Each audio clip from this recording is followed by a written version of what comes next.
Oh, come on, baby, let's do the grift. Take me by my little hand and grift like this. Grift, baby, grift, baby, grift, baby, grift, baby, top of the grift, it's top of that grift, baby. You know you gotta grift. Come on, baby, take my little hand and grift like this. Ooh. Ladies and gentlemen, it's the world famous Monday Night Grift. No, Tuesday Night Grift. A new show, Tuesdays, the time you love to live, you love to grift here on the Tuesday Night Grift. I'm your host, Vito Givaldi, coming at you from beautiful Los Angeles, California. There I am. How am I doing? I'm doing good. I'm not doing good because there's controversy. Always controversy. There's always something going on the internet. And there's a lot of people on one side telling me, Vito, this is the end of the world. This is the end of the world. They're coming for our video games. As you can see behind me, I like my video games. I don't want my video games to be destroyed by an evil cabal of wokeness. That would be the worst thing in the world. You boot up Mario, you go, has Mario always been a black man? This seems different. I don't want it. I get it. I'm there with you. There's other people on the other side of the equation. They say, Vito, these fears are overblown. That we're entering a new modern era of diversity and equity and inclusion. Words that maybe scare some people, but some people like those words. Me, I like those words in theory. I really do. It's a complicated topic. And I guess we're just going to get right into it with my very special guest. His name, this man you will know from across the internet, currently writing for Aftermath, game journalist, renowned around the world. My good friend Nathan Grayson is here. Hello, Nathan. Hey, how's it going? How's it going? Doesn't make it sound like we've known each other for years. Yeah, when we actually met via a DM like last week. Well, we've been colluding, of course, because the BlackRock came to me recently and they said, Vito, we got a narrative we're pushing here. George Soros is behind it all. We want you to help out. They put us in touch, and we're here to, of course, spread our lies and propaganda. Yeah. Are we allowed to be sarcastic on the internet? See, they're going to clip this now. I know, right? Well, at that point, I mean, I've learned this from watching a lot of streamers. You got to just roll with it. You're always going to get clipped out of context. Just say whatever you feel. You really do. I think you gotta have a sense of humor about some of this because so many people are treating these things deathly serious. Now, I don't want to. You know what? Let's say that I don't want to downplay things because I think that's one problem that you run into a lot. Is that I understand that video game culture is very important to a number of people. Of course it is. Like, how could it not be? Video games are a connecting thread. It is a force in our lives. It is how we meet friends, lovers. It's how we connect. So people, this current topic, they don't like the idea that their games are being subverted for corporate profit, for, left to push propaganda, ideology. I can almost share those concerns that, yes, this is something, gaming has been an important part of my life, and I don't want some sinister people with sneaky fingers stirring up the soup. But you have argued that this current situation is maybe a little overblown. Why don't we jump right into what this situation is? I don't know if this is the best way to do it, but here's an article I found from an outlet that famously I have not been a huge fan of. But this is from, have you ever heard of Bounding into Comics? I mean, I've seen like their headlines pop up in various places, but so this is an what do you call it? This is an outlet that has sprung up, and they're going to tell you, they got the straight dope. They're not owned by the corporate interests or whatever else. And this actually comes from November of 2023. Now, some people don't realize that this company, Sweet Baby, has kind of been under fire prior to this current incident. This stretches back since like August, I think, of last year. It's been a minute. It seems like the connecting thread is that there's been a number of games where it seems any game that comes out, people are going to pick it apart and they're going to go, I don't like this. This feels woke. This feels like a diverse character is forced in. Why is Spider-Man have a pride flag in the background? and they go, okay, well, let me see if I can figure out why. Aha! Well, one company worked on that game, and they worked on that game as well. Therefore, they're responsible for all of those elements. And that seems to be what this article was claiming back in November. Real quick, let's take a look. As they say, video game storytelling often falls short. Even the most celebrated stories merely scrape the surface of what storytelling can achieve. Okay, that's very opinionated. One thing that drives me nuts is these guys go read our news, and then you're like, this is all editorial. There's some good video game stories. I mean, I think it's fine to like editorialize in news, but also, you can't act like you're doing something else. It's impossible for anybody to be fully objective. So, it's fine have to a not little bit of a bias. I think is fine. You got to go, well, the way I look at it is I think video game stories are suffering, but these guys, of course, treat it like it's a fact. Now, right. There's also some like interesting, they draw some interesting parallels here that are kind of funny to me. Because on one hand, they're like, video games have not achieved any like measure of what they could in terms of success in storytelling. But then on the other hand, like I saw a line up there where they were talking about like people treating games like it's, a playground for their English major or something. And it's like, well, if you want the medium of video game storytelling to expand, like you would probably want people with, experience in storytelling working on it. Yeah, rather than prioritizing hiring individuals based on their degrees, such as English literature. Like, you probably want people with English degrees. Yeah, that's where you get storytellers. That's most of where you get storytellers is English degrees. Well, let's see what accusations exactly are they making about. So now, for those of you who don't know, I guess I should real quick show Sweet Baby Incorporated is a consultancy firm. They're a consultancy firm that specializes in narrative design, as I understand it. You basically, and the theory is, and I'm sure somebody in the comments is already telling me I'm wrong, but the theory is you're making a game, you've written a plot, and you go, or maybe you haven't written a plot, maybe you're getting them involved at day one, but it seems like most of the time it's you have a plot in mind, it's at some point in the process, maybe you're halfway through it, maybe it's already done, you need a little extra help, maybe you want to build it from the beginning, whatever. You go to these guys who have a bunch of seasoned writers with various credits, and you go, we need a little help fleshing out various things. And that could be anything. There's different examples of what they've provided. One example is Suicide Squad. A lot of people are blaming them for Suicide Squad's narrative. Sweet Baby says, well, the story was already done when we came along. We come in, we fill in, stuff like audio logs, the diary entries, the little things you find scattered around the universe. Then in other situations, they go, well, they were having trouble with this character, trying to make her feel authentic. It's a black female character. They wanted her to feel like a black female character, but they're based, one developer was like a Finnish developer. So they're like, it's a bunch of white guys hanging out writing the stories, which is fine. And we have no problem with that. But they said, we would like to talk to people, a black woman or someone who has that experience to make sure our character doesn't feel inauthentic. That is the claim. That is pretty much the gist of it. That's what they do. But as Bounding into Comics and others are going to tell you, did you wonder why Spider-Man 2 features a storyline where you play as a deaf girl creating graffiti poems of BIPOC authors? That's due to Sweet Baby Inc. What about Alan Wake 2, where a playable character, I need to switch back, was race swapped for an empowered black female FBI agent, only to deliver the room level dialogue to tell us how empowered she is? That's Sweet Baby Inc. So race swapped. I mean, again, that's like, a wild claim to make when the developers themselves, like the director of that game was like, this character is always going to be black. We didn't race swap anybody. This was our idea. And then we came to this consulting agency or firm or, narrative company, whatever they want to call themselves. And they were like, yeah, can you, give us a little help here? Just like, help us humanize this character a bit because we are understandably not super experienced in this department. Yeah, where is that the one where is Alan Wake based in Finland? I believe the developers.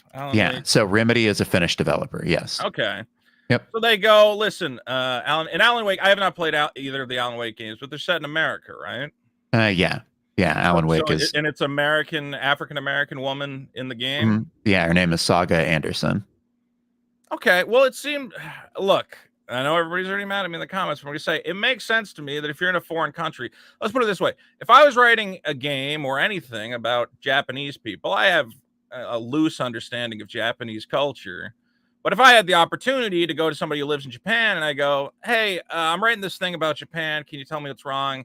And he goes, well, actually, the subways don't run at that time. Actually, we wouldn't eat that kind of ice cream.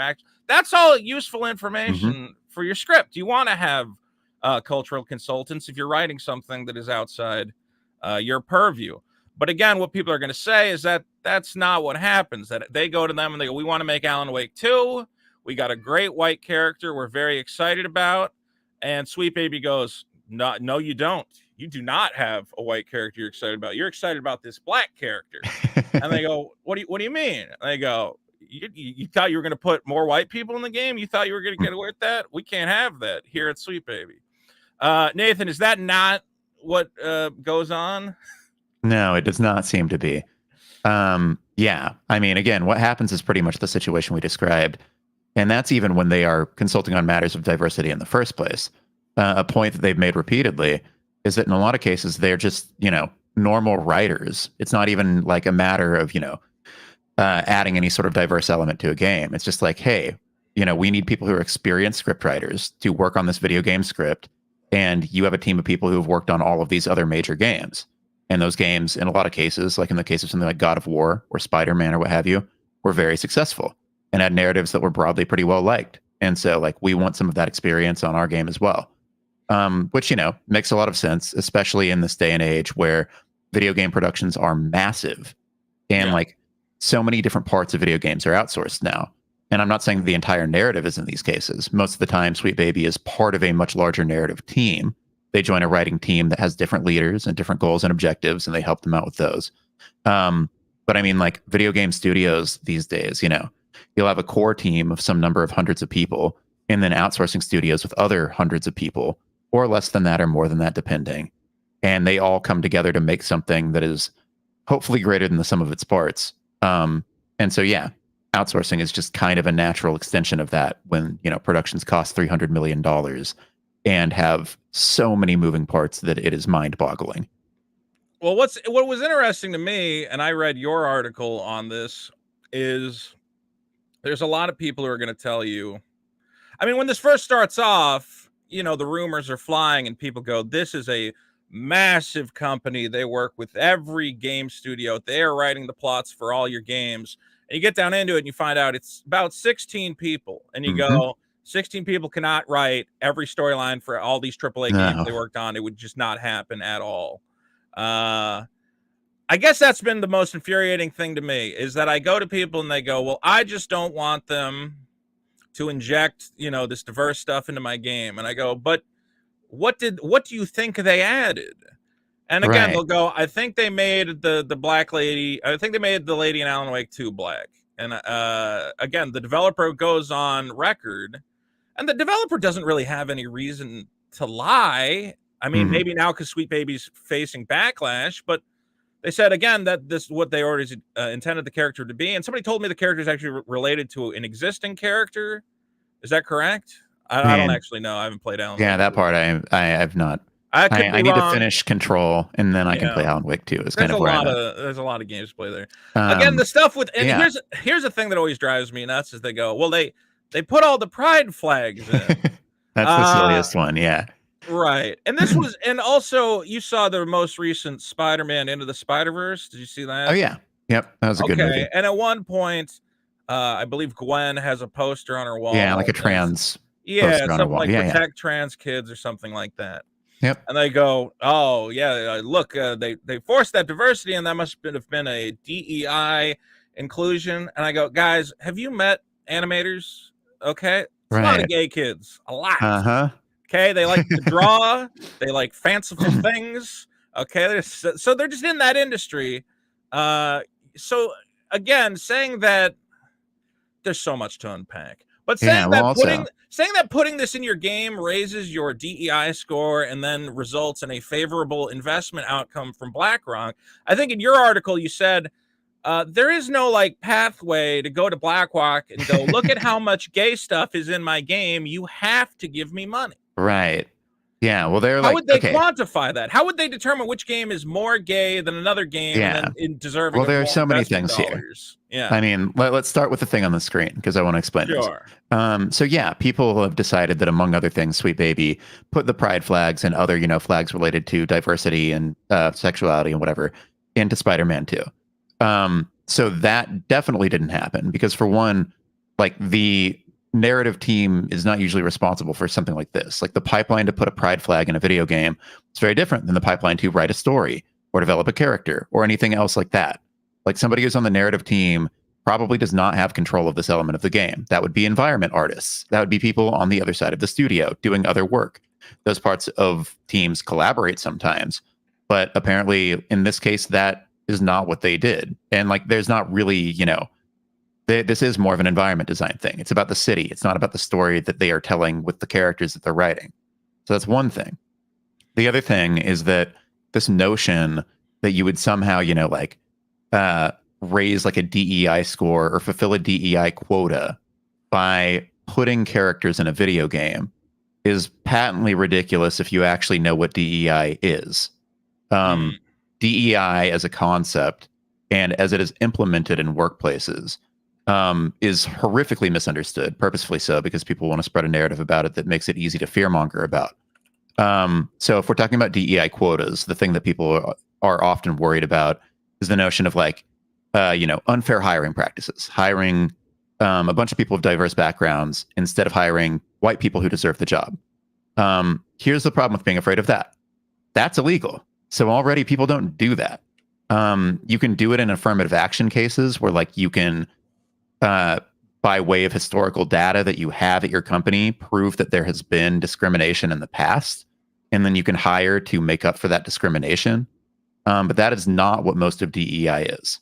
Most of DEI involves creating a more inclusive workplace through like trainings and through like mentorship programs, sponsorship programs, education, stuff like that. And so even that, like, people are right in some cases to be suspicious of that because it's become a massive multi-billion dollar industry. And like a lot of the stuff that people do that's meant to be to advance the cause of DEI, to make things more diverse and inclusive, doesn't really work. Like diversity trainings and things of that nature, implicit bias trainings, have been shown via research to not really have the intended impact. Like they often reinforce biases. That's bad. We should probably not be supporting that, or we should be finding ways to make those efforts better. But instead, what people are going after is this notion of like this boogeyman that doesn't exist. Of like, they're shoehorning too many black people into things, and in this particular case, games. Like that's not what's happening. And then I think you bring up a good point, is that I am also someone who, I am concerned when you see certain initiatives and they're very transparent in the way that they say, hey, this is a diversity opportunity. And you go, that's an interesting way of phrasing it. The other way of phrasing it is, if you're white and straight, please do not apply for this position. So you can look at it from either side. You can say, on one hand, they're trying to address historical injustice by, having these diversity initiatives. On the other side, there are people within the industries have reported back and said, there's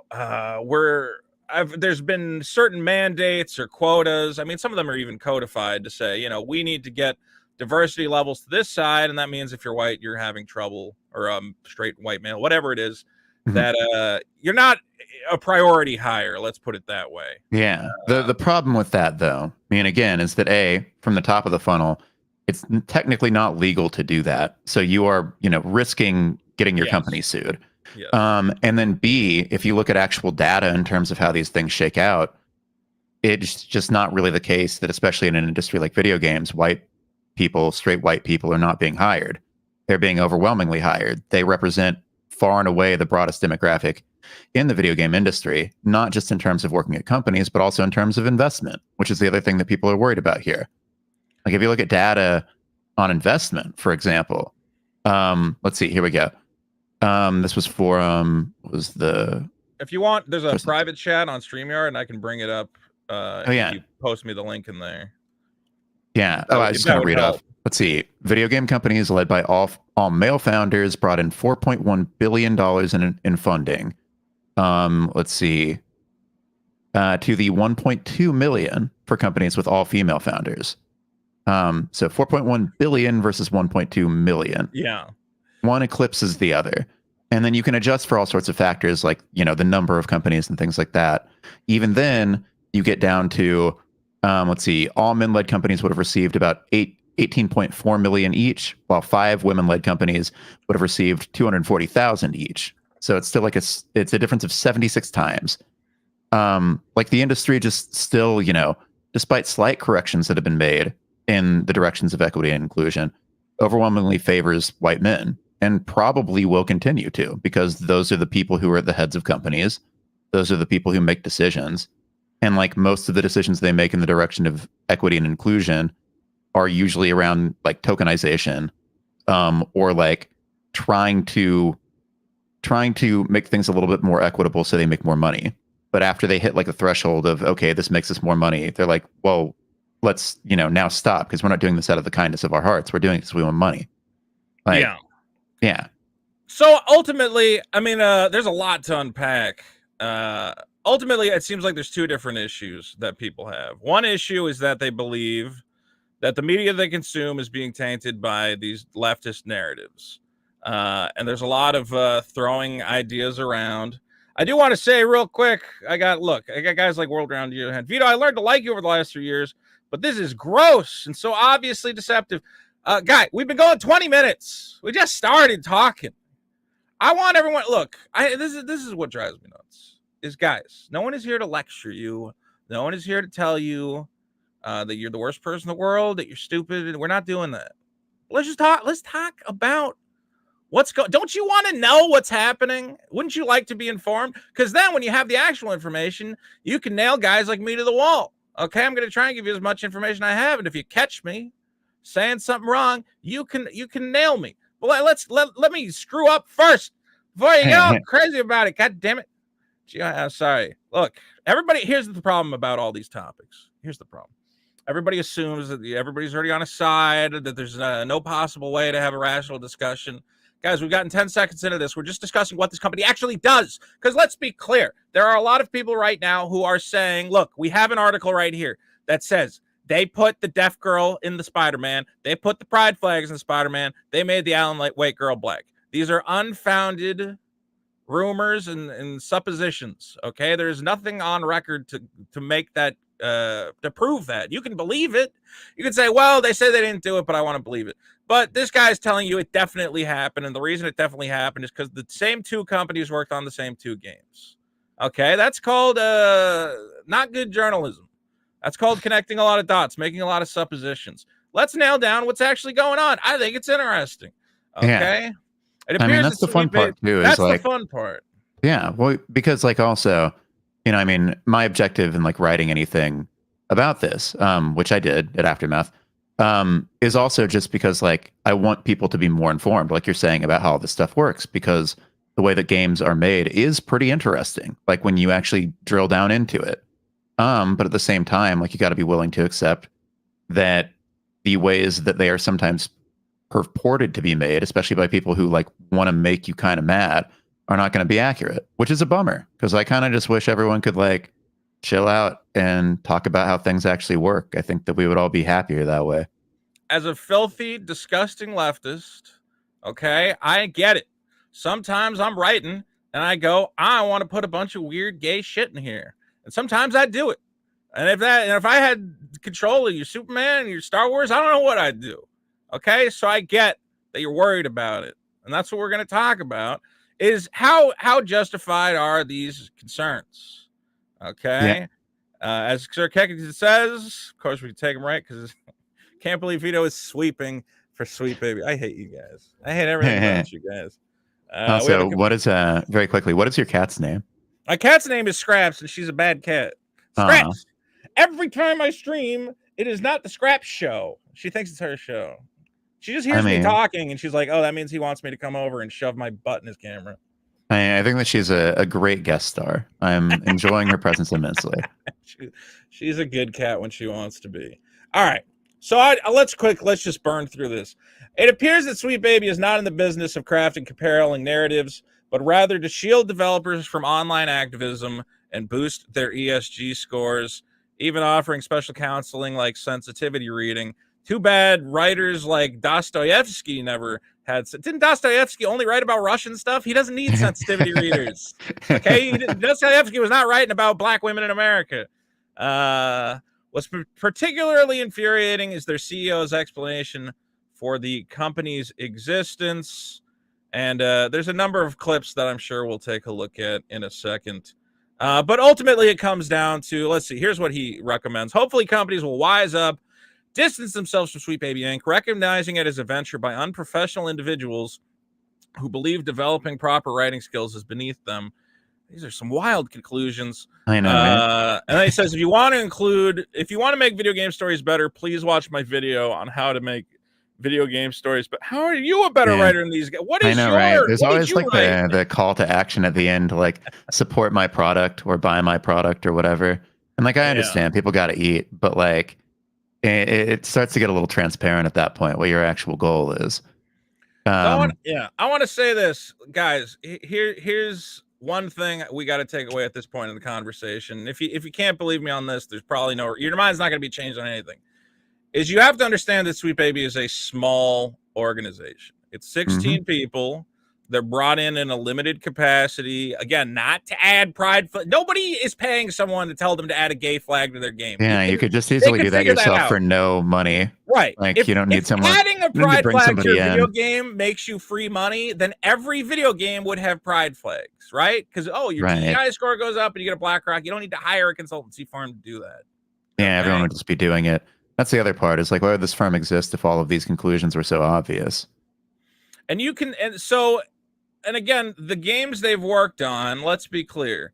God of War Ragnarok, critically acclaimed, massive success. Spider-Man 2, critically acclaimed, massive success. Alan Wake 2, critically acclaimed, massive success. As far as I understand, some people biggest success for Remedy, but Remedy's also a bit of a smaller company, so I think it's only up to like Alan Wake 2 has sold like 1 or 2 million copies at this point versus Spider-Man's like 10, but they're also operating at different scales, so that's just video games. World-renowned GeoHound says, I'm sweeping for this sick stuff from the get-go. Honest conversation is out the window. I'm not ending any on. Okay, GeoHound. I hate to call you out, but I've seen you in my chat before. You seem like a rational individual. Okay? I'm skeptical about the claims being made against Sweet Baby. Why don't you have the ability to interact with me here. Tell me what you think we are ignoring. What is not being addressed? Just tell me. I'm here. I want to talk about it. I'm excited. I'm excited to talk about it. Now, this is a situation that has gotten more complicated for a number of reasons. I think the problem, this is what kind of brought it back into the limelight, is that there is someone who works at this organization. Do you know this individual, Chris Kindred, at all? Yep. Oh, okay.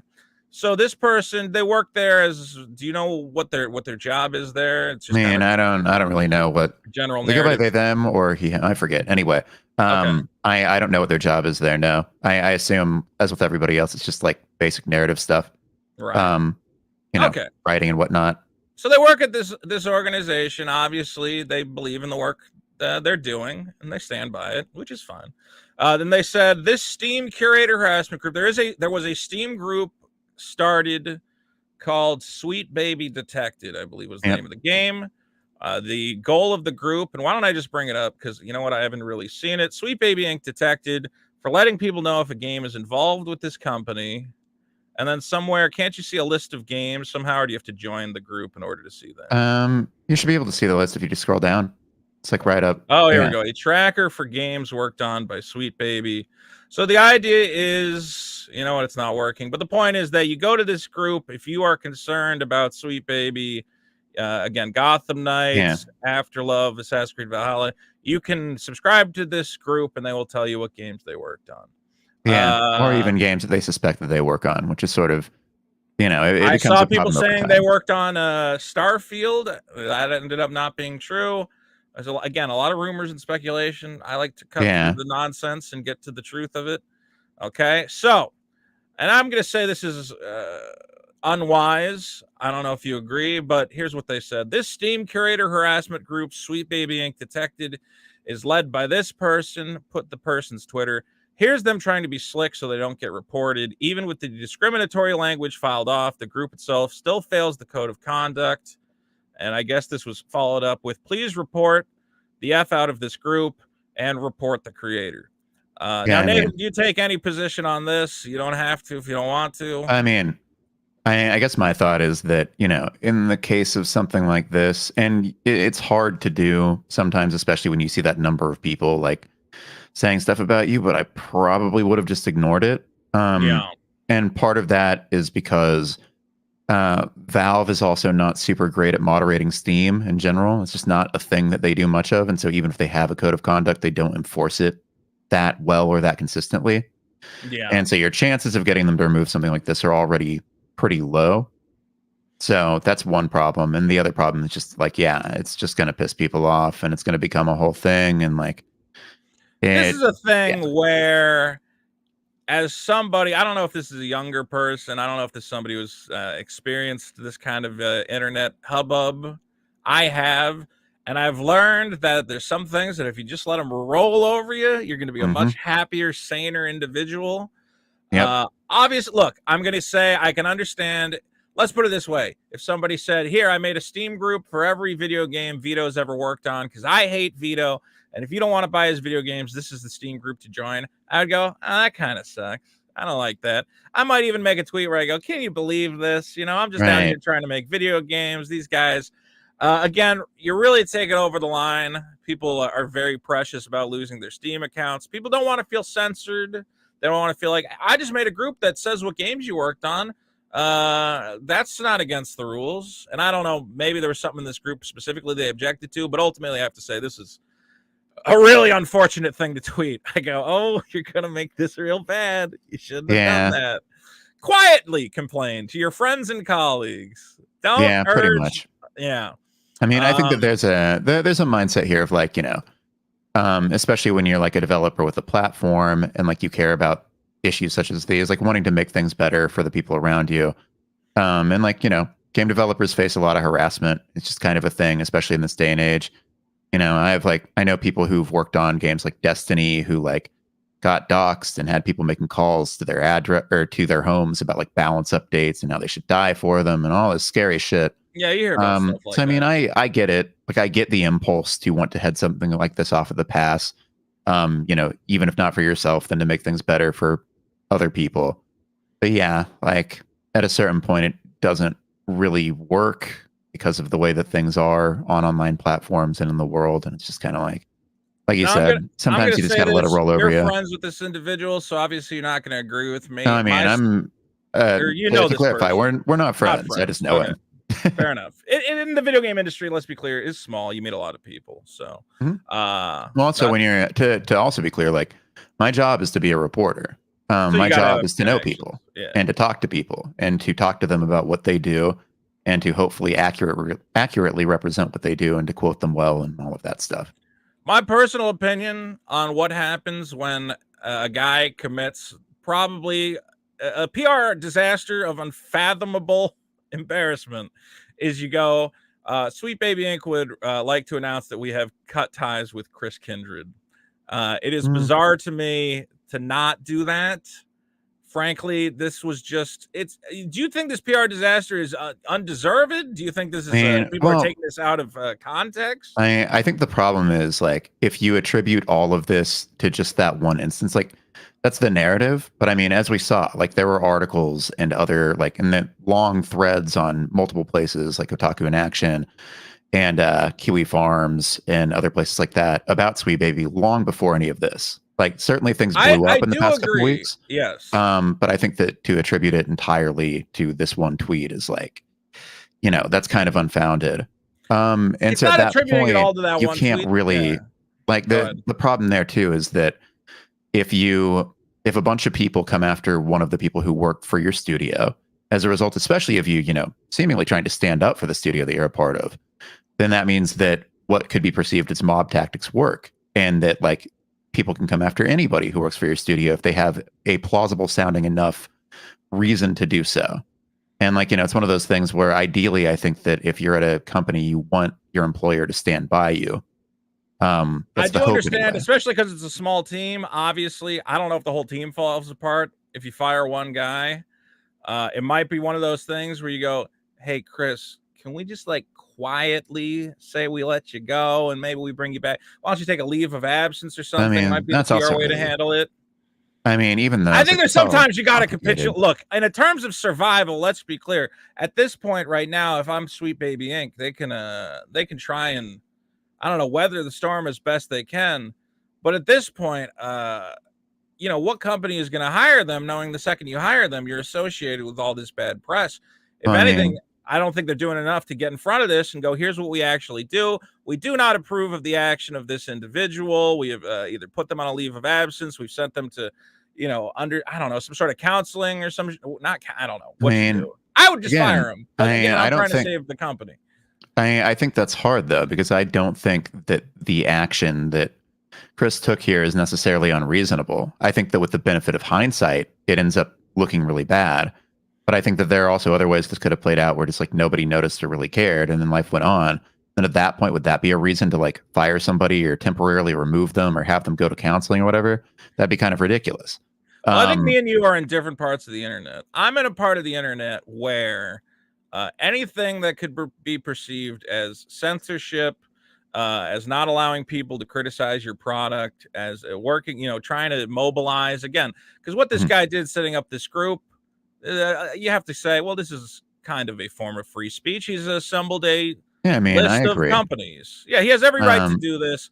And we all know that with tech companies, these report systems, as you say, Steam's moderation is very bad. I'm going to assume that Steam just has a robot in charge of it. And the robot goes, we saw that this group actually got flagged for actually deletion. Valve is funnier than that. So like, I think a lot of places, and Valve automates a lot of things, but Valve also, like, the problem with Valve is that they are a company where their structure is extremely flat.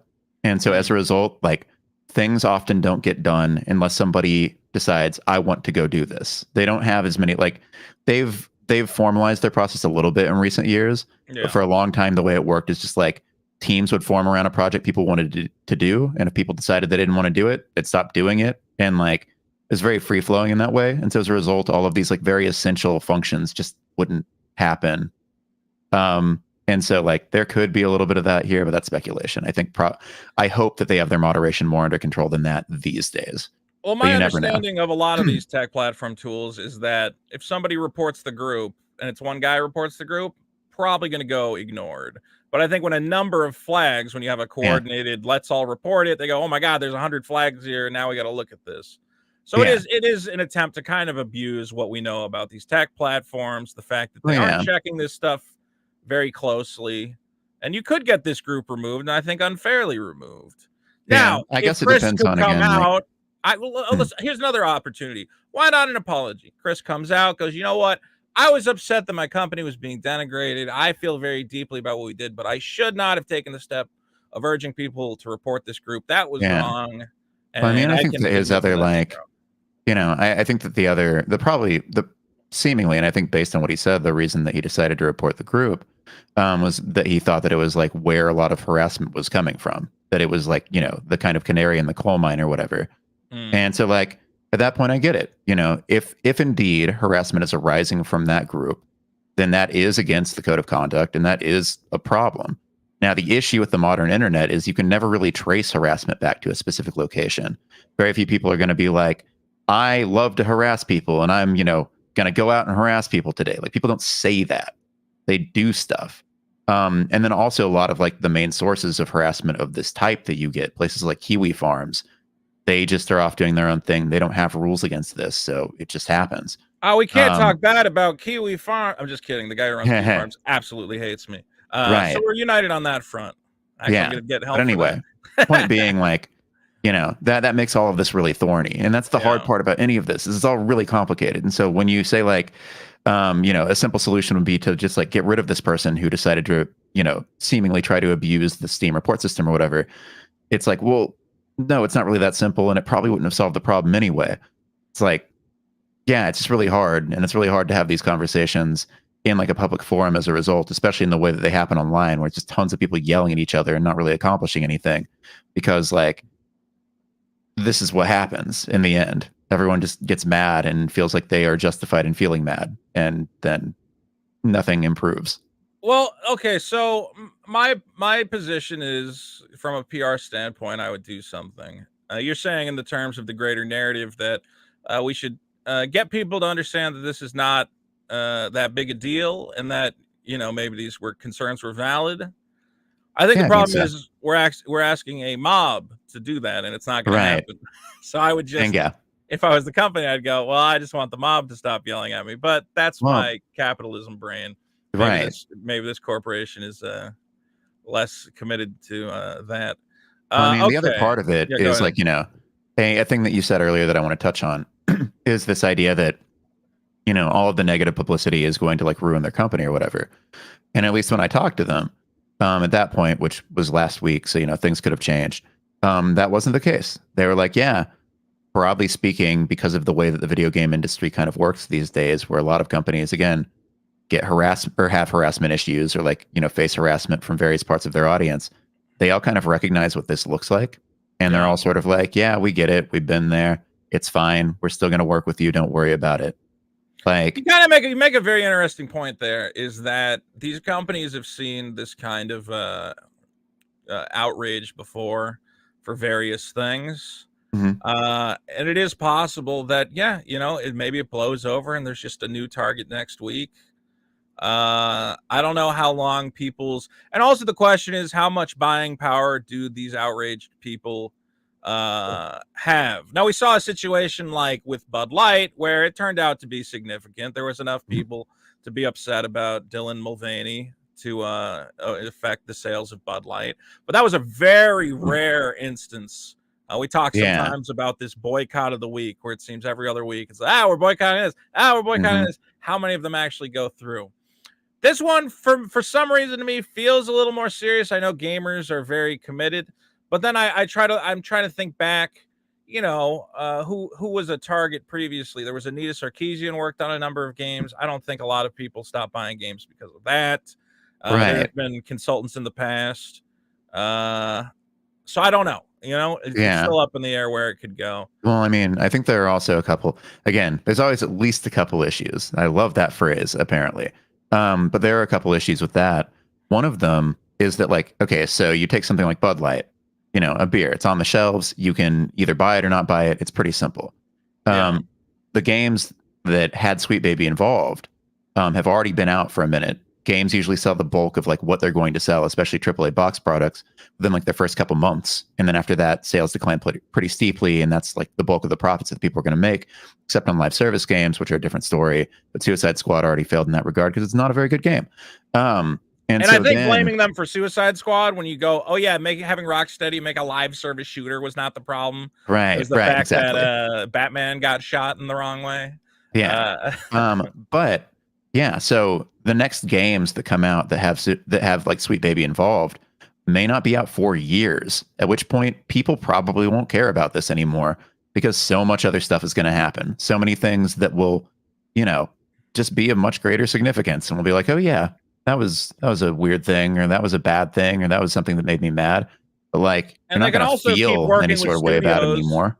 There's still studios that they got results for. I mean, if you're what is it, Santa Monica, who made God of War, and you're making the next one, you go, well, we worked with Sweet Baby, they helped us make X amount of dollars. Why would we not work with them again? So Yeah. it's That was possible also a they already have really deals lined up. that was a really interesting instance unto itself, because like apparently their work on that one involved a character in the game who is black, Angraboda, yeah, that's how you say her name. Yeah. And so like Who existed on prior to one them. They hand, did not add that character to the game, right? yeah. And so on one, they were brought in, to help with that character. And so like the kind of prompt they got is, on one hand, like, yes, this character is black, but on the other hand, it's a fantasy world. It is a, ancient Norse inspired fantasy world. And so the history of that world is not the same as the history of this one Yes. or of the United States or whatever else. And so like there was not a history of white people subjugating black people in this world. There wasn't a history of slavery. It wasn't the same. And so they're like, well, we can't tell that kind of story with this character because it doesn't make any sense. Yeah. And so they're like, how do we make this character feel authentic in ways that will resonate with like black audiences, but without like, disrespecting the setting, which I think is a really interesting problem to have to solve. And like, that's the kind of thing that I think I wanted to get out with my story is like, sometimes they've got to tackle these like really thorny but interesting challenges that I think are, in some ways on the forefront of writing, especially in video games. Like that's a cool thing to get to do. And I guess I wish that like instead of the conversation being, is this bad or is this good? Is this ruining video games or helping them? It could just be like, yeah, video games are evolving and like this is one of the directions in which they're doing it. And these are some of the questions that people are having to answer because, And, you know, and they're again, hard questions. it seems like only recently, you know, I've heard people talk about God of War, and I don't know, maybe I'm in the dark, but I don't remember a lot of people going, "You got to see this black character. She's terrible. It's forced diversity." Blah blah. I wasn't hearing that, and now the Sweet Baby stuff pops up, and all of a sudden, oh, we always knew this character was bad, and here's why. You know, it's hard to get to the bottom of that. Real quick, I want to read a couple super chats. Screw SBI. Have you secured a ticket for the end of Evangelion at my local theater? Part of the problem is I don't want to watch Evangelion with Evangelion fans because I think most Evangelion fans don't understand Evangelion the way I understand Evangelion. They're like, Shinji deserves a happy ending. I'm like, no, he deserves to suffer eternally. But that's just me. Making Things for Two says, keep it up. I agree. Making Things also says, you rebuke Doc. I don't know what that means, but I accept it. Chris Schofield says, Team Guy Nathan. They've been calling me a team guy. It is a stupid thing. They say I'm on a team, and that's why I don't hate Sweet Baby. We're all on the same team. Nathan, we have a practice for our team coming up. Don't forget. Oh yeah, okay. yeah. Love our uniforms. They look great. They're looking good. The Sweet Baby uniforms. All right. Anything goes for two says, no question. Here's $2. Thank you for not killing yourselves. Thank you for not killing yourself. Chris Schofield reminds me I'm a team guy again. I got it, Chris. I get it. I'm working for the team. Pyro for $1. I can't. And if you have any questions, pay money to ask them because otherwise I don't care. That's how this works. We're capitalists at heart. I am. I do find this like, you know, interesting and dispiriting because like I think this perception that it's all teams or that it's all sides is like, you know, something that pervades the way that we talk in America and kind of around the world, but especially in America.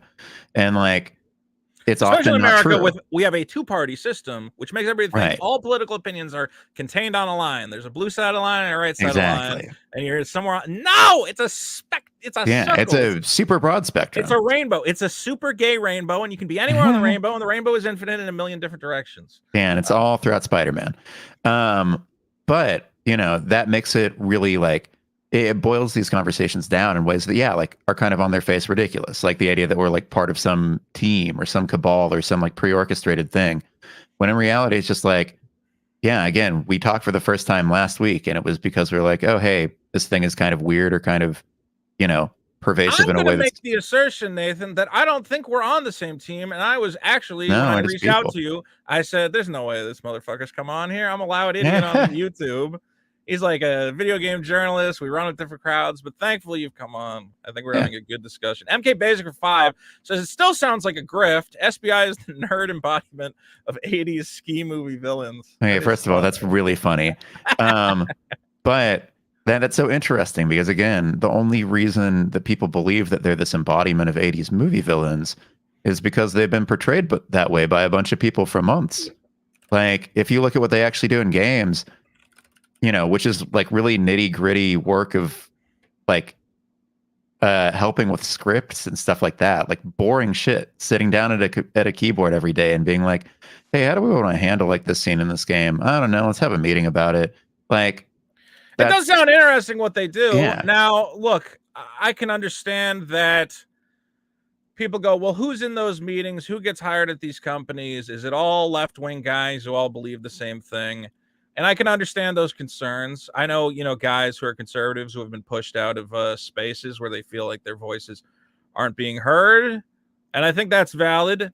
But at the end of the day, that's a different discussion. There's a lot of different discussions to be had. And Sweet Baby does not exist. Sweet Baby exists to provide what a lot of these companies, I guess, are asking for. I mean, also, I mean, you know, if you want to talk about like structure and power and stuff like that, if you look at the very top of these companies, don't say Jews. The executives are almost overwhelmingly conservative. Oh, good. Which makes sense because, like, you know, they are wealthy people. Rich people tend to be more conservative because conservative rules and laws and taxes and everything like that favor rich people. And so, like, if you want to talk about who has actual power over a lot of companies, it's generally conservatives. Again, it's just kind of an American thing. how our That is politics work. interesting. I had one question here that let's see. Where is the marketing data justifying these changes? And now this is a question I had numerous people kind of ask this is, well, these companies ultimately exist to make money. And please tell me if I'm getting your question wrong. Biggest problem in the universe. These companies exist to make money. They want proven strategies to make money. Sweet Baby shows up, or whatever. A discussion gets started, and the understanding is if you bring us in, it is going to contribute to your ability to earn, because that's ultimately the goal of these companies, I expect.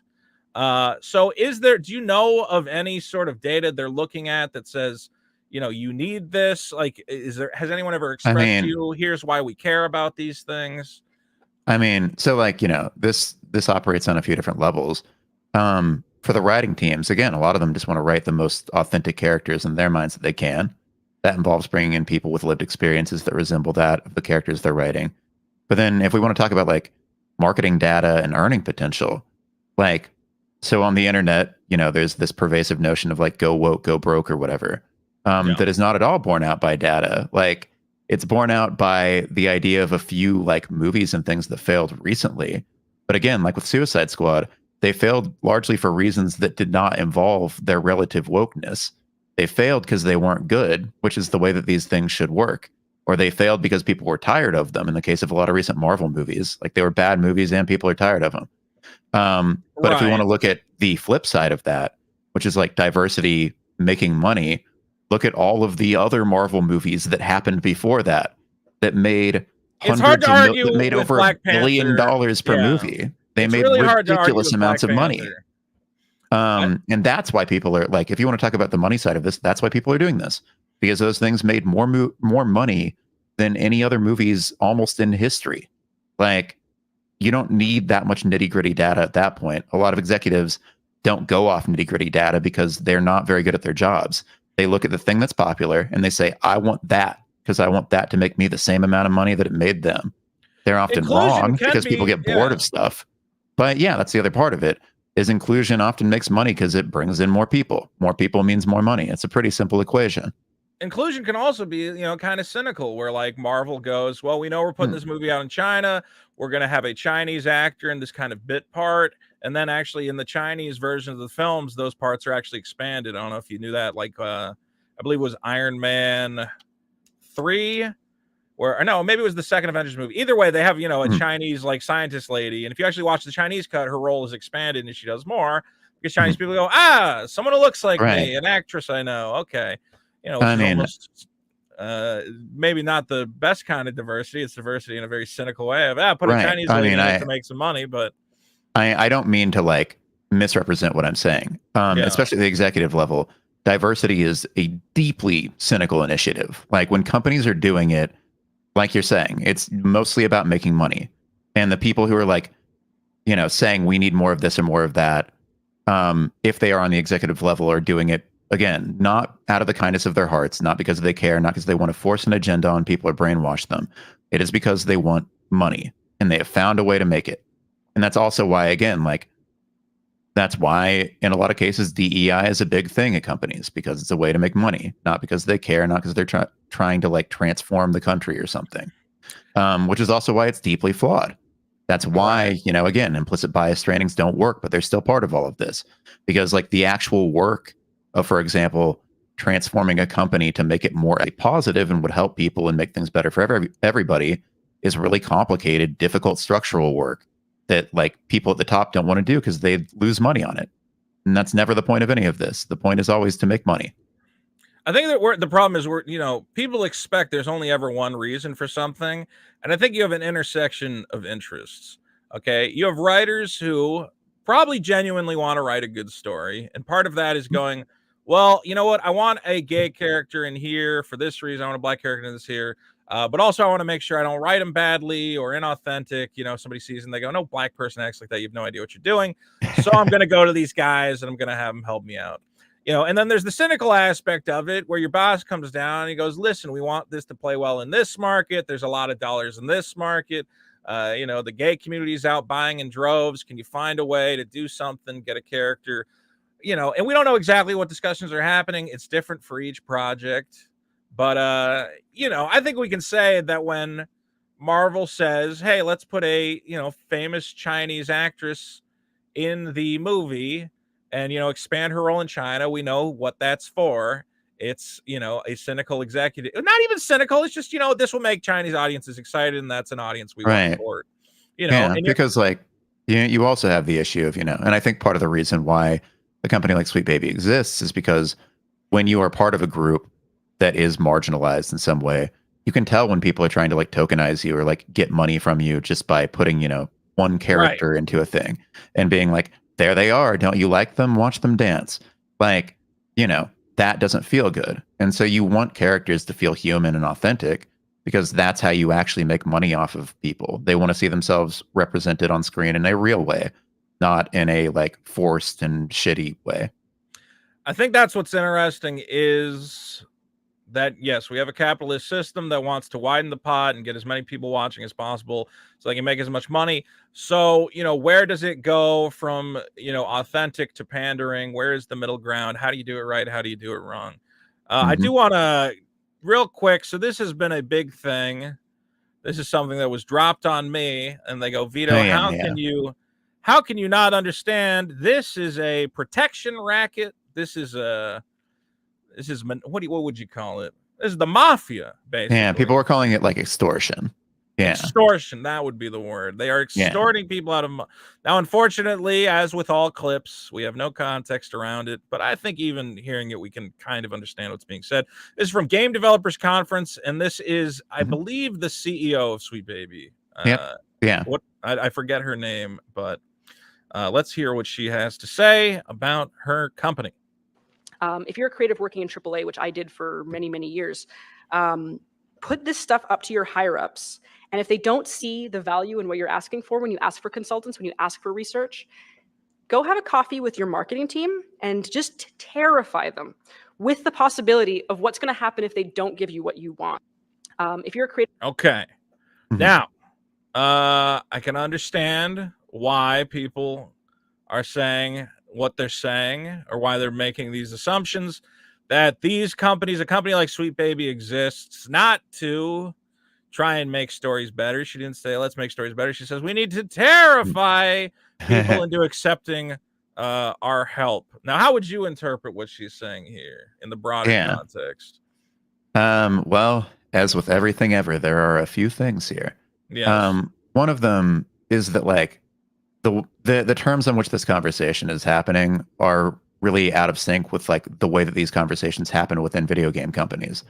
In a lot of cases, when you try to suggest diversity to the higher ups of video game companies, again, higher ups who are predominantly white, they usually reply no. Or if you already have a character who's like black or of some other color, a lot of these executives say, can we make them white?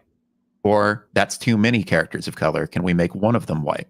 That's the way these things usually unfold. And that's the terms under which she is discussing this thing in this presentation. She's like, if you have somebody coming at you, or if you like work on a team where this is liable to happen, and they're going to tell you no, then here's how you, maybe change their minds. So again, people at the top of companies, executives want to make money. What is the language you speak to them? That of making money. So you talk to the marketing team, which is the team responsible for helping them make money. And then beyond that, when I interviewed these folks, I asked them about this exact quote. I was like, what were you trying to say? And the way that they explained it was basically that, if you're talking about this kind of a concern, the marketing team is already thinking about it. Like the marketing team is looking at the game as it's being made and as it exists or as it's going to come out. And they're saying, okay, what are the bad things that could happen? That is part of their job, is already to find issues like this and be like, I don't know if we like represent a character of color that way, or like if our cast is entirely white, people might get mad at us for that. And like, they're figuring out those problems and trying to head them off at the pass. And so what she was saying here is like, be in communication with that team when they're making those decisions, because like they probably already agree with you and want to change these elements of that game too, or like, represent these characters in a way that is more authentic, because otherwise we're going to eat shit in public.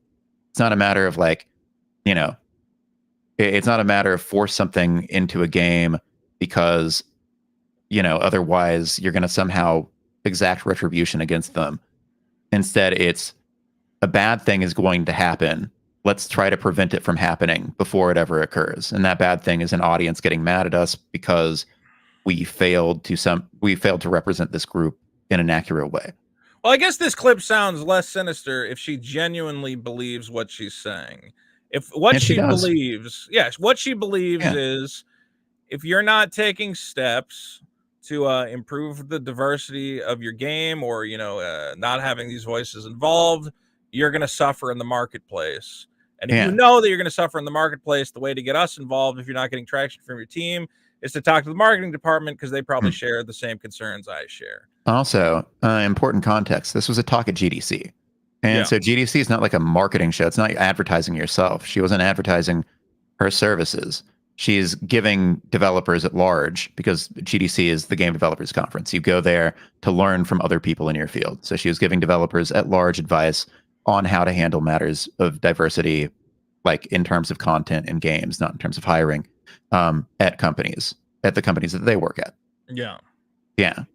Well, I would say, I think the obvious, thing I would maybe counter with is, again, it's hard to see data that says specifically, like, obviously widening the pot. I get that argument. I get, diversity will hopefully encourage, people from different communities to be interested. Like when a movie comes out and I go, oh, it's about a bunch of Italian guys hanging out. Okay, that's my kind of movie.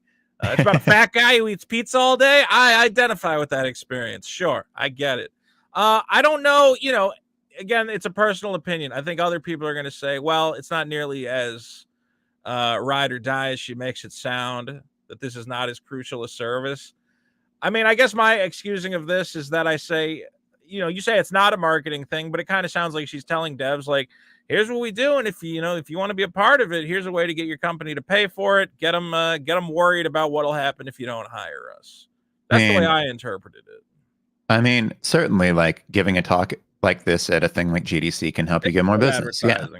But I think that to boil it down to something as simple as, this is the entirely cynical motivation for them doing this. It's just like, you can do things for multiple reasons. You can both want to advertise your company and also want to give people advice, because also by giving them this advice in a public forum, you're kind of eliminating the need for them to go to you. They can just do it themselves. See, here's the thing is, I personally dealt with a situation like this. I can see how this is interpreted as really bad if you're not working, if you haven't experienced something like this, like you're not working on creative projects with big teams where there are blind spots. Okay, I still think the way she's saying it, I'm like, don't say it that fucking way. That sounds terrible. But I'll say this. I worked on a game, and there was stuff in the game where the imagery, I went, oh, what did you guys do? And they're like, it's a white guy being robbed by like 10 black guys. And I went, oh, okay. Yeah, that's not a good look. And I was like, look, I know it's like a fantasy setting, and maybe to me, this looks like a white guy being robbed by 10 black guys. And I remember thinking, I wish I was involved earlier on in the process to go, maybe there could also be like, a bunch of different guys robbing the white guy, not just black guys. Okay. Maybe that's crazy. We talked about this on my show. I go, look, at the end of the day, Briggs Security Alarms wants to sell Briggs Security Alarms. Maybe we think it's stupid and dumb when every single thief is a white guy in a black mask and a striped shirt holding a bag of money. But ultimately, they just want to sell alarms. They don't want to say any to certain person. Yeah. It's a little bit different when it comes to narrative. I get it. But you do have to have some amount of sensitivity to the market, because I've seen things where other games I've worked on come out, and there is, we live in a different culture where some people will complain about things. Now, sometimes I think those things are silly that they complain about. They go, oh, that female character is showing too much skin. How could you have that? That happened to something I worked on. And I went, I don't agree. It's a fantasy world. But that's up to the company to say, well, ultimately, if we can make a small change and avoid that, we just want to make as much money as possible. And, that's for them to decide. Right. So, well, and also, I think another important thing to keep in mind, because even with that, when some games do something like that, where they cover up a female character or whatever, there's a lot of blowback to it, and people don't like that, and they believe it's a slippery slope. It's going to lead to censorship of all games. I'm one of those people. The thing Please is, stop covering them up. Go, Nathan. Right. The thing is, when that happens and people get upset about that, then that means that other people look at those people getting upset and say, oh, we can make a game for them in which we don't cover people up. And like there then becomes a countervailing force. And if you spend money on it, then suddenly there's a trend of a bunch of characters not being covered up. Like, you know, it's true. The market can react. Yeah, and it often does. Yeah. I guess what people fear is that, you know, people like they fear that a company like Sweet Baby interferes with natural market reaction and tries to tell developers, here's what the market wants, and it results in the dark times of gaming, and all the women are covered up, and there's no fun, whatever. I understand, you know, wanting to believe that. I guess I would just need to know. I don't think, again, Sweet Baby is an organization of 16 people. I really can't blame them for the fact that video games have. I know one guy in my audience, he's like, why are Tifa's breasts not as large? They should be larger. And I'm going to go, I don't think Sweet Baby had anything to do with that. I don't know. No, that's a Japanese game. Who did that? The Japanese, normally, we can't control that from them. Also, wait, I have a quick question. Did somebody in your chat actually say that? Not in my chat, but this has been an argument that is okay. Because I was going to say, have people played Rebirth? Her breasts are still real big. They're going to tell you like after a certain point, it starts to look kind of ridiculous. I'm like, how does a character like that walk? I have said that her cowboy outfit when she was a 16-year-old. I'm like, why is she a mountaineer in like a slutty cowgirl outfit? Makes no sense. That could. No, I will say. Yeah. I like that part of the game just because Final Fantasy is really silly, and I was like, this makes no sense, and so it's hilarious to me. Perfect. Did you ever play the PSP game where you find out that after Zack confronted Sephiroth, they jumped to another level below? Yes, that shit ruled. Fought a bunch, and then jumped back up to complete the cutscene? Yeah. Good old Final that game was so dumb, but I love that game. I played that when I was in first year of college, and that's like when I was first starting to write about video games. And so like I reached the ending, and it had a profound impact on me, and I wrote a very like sad and sappy essay about it. I have a weird I just remember being like, why is there a slot machine that I have no control over that just randomly spins up cutscenes? Who came up with this? Let's see. I think I had and here's another clip. Now, is this the same woman here? I believe so. Yeah. And again, we're gonna ignore the here's the problem with these. You know what? But we're gonna let people, they had fun with their editing. Okay. And it puts into context what people are, the narrative that's out there about this company. We work very hard to get. Can you hear these, by the way? They're kind of soft. Sorry about that. Yeah, I can hear it. All right. We work very hard to get marginalized talent into the industry, to protect them the way that we would want to have been protected, to lift them up, and to get them into an industry where they're too often shut out. And basically, I think to take over in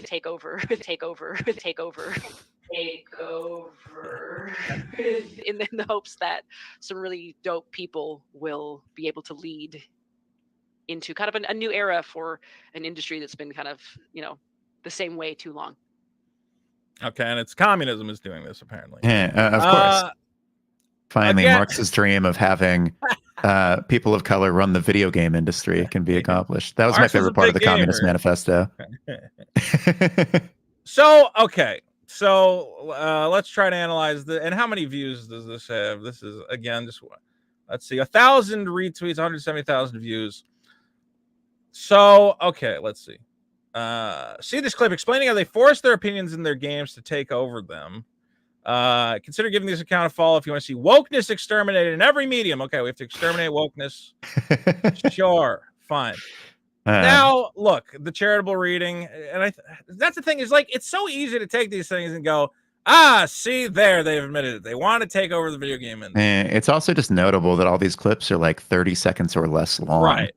Like they are so, and this is a thing that I think like is actually worth, pointing out about like conspiracies or conspiratorial thinking, is you can tell when somebody's acting in bad faith when they refuse to give you the rest of the context. When they give you a tiny bite-sized fraction of something in hopes that you will like latch onto that and forget that maybe there was something else. Like it's just a thing to keep an eye out for in general in terms of like media literacy. Just like, I mean, people should always ask, giving you a 30-second clip like can this. I see can you link to the full video, please? Is what you should always ask for. Right. Well, yeah. And also just like, again, they may not even be acting in bad faith, but they're not acting in a way that is that they're very biased, and like they're showing their bias not necessarily with their words, but with the way that they're presenting you with information. Like that's a really important thing just to keep in mind in life, because this is how we get information on the internet now. So think about not just what they say, but also what they were probably thinking as they were deciding what to show you. I guess at the end of the day, look, there's a company called Sweet Baby. They've worked on a couple video games, some of which have been good, some of which have been bad. The ones that were bad, I mean, if anybody wants to tell me right now in the chat what Sweet Baby game had a really bad plot and we know that these guys were at the center of it. Again, I think the problem is a lot of this started with Killed the Justice League, and that was a story that was already written. And if you're saying, well, they really screwed up the audio logs and the diary entries, I know people are upset it wasn't about... even that. I think for Suicide Squad, I think they mostly did like background elements of the game worlds, like barks is what they're called, and that's like the little lines that enemies say. Yeah, like what enemies yell at you, and then also just like the game takes place in a like pseudo open world city area, and so like the background noises of people talking and chatter and stuff like that, making the world feel like it was alive as opposed to just being like this static play space that you run around in, and like a series of levels essentially. Yeah, I guess here's what I would say is I think it's perfectly reasonable if you're a person and I can't tell you you're wrong, and you say, look, I think modern games, the writing is suffering. Okay, I play the game, and from my interpretation, they're forcing the diversity in. There's too much of it, and that I believe that this companies like Sweet Baby exist. They bring them in, and on some level, even if they don't admit to it, they are injecting this diversity into it, and they're making the games worse. If that's your belief, I'm not seeing the evidence for them having this wide-ranging effect. Again, the games that they worked on, I don't think of as particularly woke. I know God of War had a black Viking, but apparently that was in the game to begin with, and I don't know. I'm just not a guy who's bothered by a black Viking necessarily, especially in a clear fantasy type situation. I like Heimdall in Thor. That was cool. That guy was great. Idris Elba, fucking great. Idris Elba knocked it out of the park.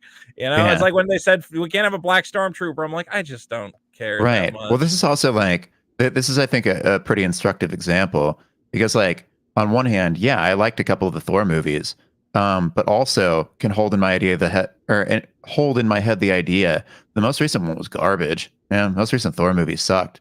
Yeah. Not because it was like suddenly woke, but because it was just not a very well put together movie. Like it was a bunch of characters going through the exact same arcs that they had in other movies.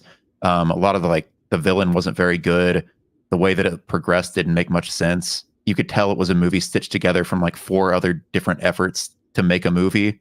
Like it just wasn't a good film. The problem always comes down to the fact that, look, the argument will always be made that the reason the writing suffered, and this is always a crazy argument to me, is that the writers were too focused on diversity. And the time they spent focusing on diversity was time they could have spent writing a better script. And I go, I just don't think that's how time management of writing works. Is that you go, well, I got to devote 2 weeks to figuring out how to put a black guy in this thing. Yeah, just sitting here thinking about black people. It's like a really weird critique, and it's one that is like really hard to quantify. Yet I see it repeated a lot. That it's like, oh, because they were so focused on diversity rather than focusing on this other thing.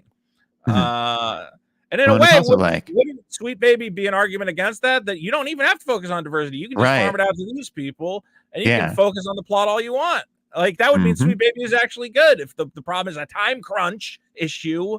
Again, here's the problem in discussing this is that what I was trying to get at is I can understand saying, look, I'm just against diversity. I feel like, I don't know, these companies exist to push out white voices, straight voice. Sure. Okay. The problem is when you try to then connect it to, and the reason it's happening is a sinister DEI initiative led by BlackRock investors who these companies show up, put a pride flag in your Spider-Man game. That makes your ESG score go up 10 points, which results in more favorable investments. I go, can we at least agree that that part of it is like completely fucking absurd and like so that part we haven't even fully gone into that part yet. That's kind of my favorite part because it is sort of a very wonky understanding of how any of this actually works.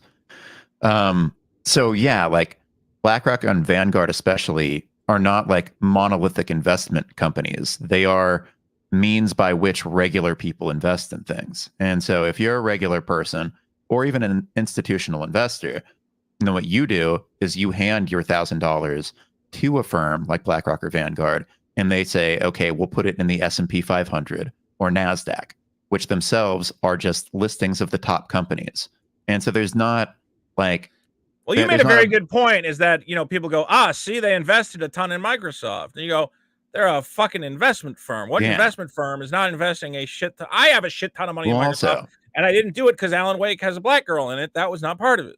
Yeah. Well, also because part of it. When you invest in something like the S&P 500, then your money is just spread evenly across those 500 companies.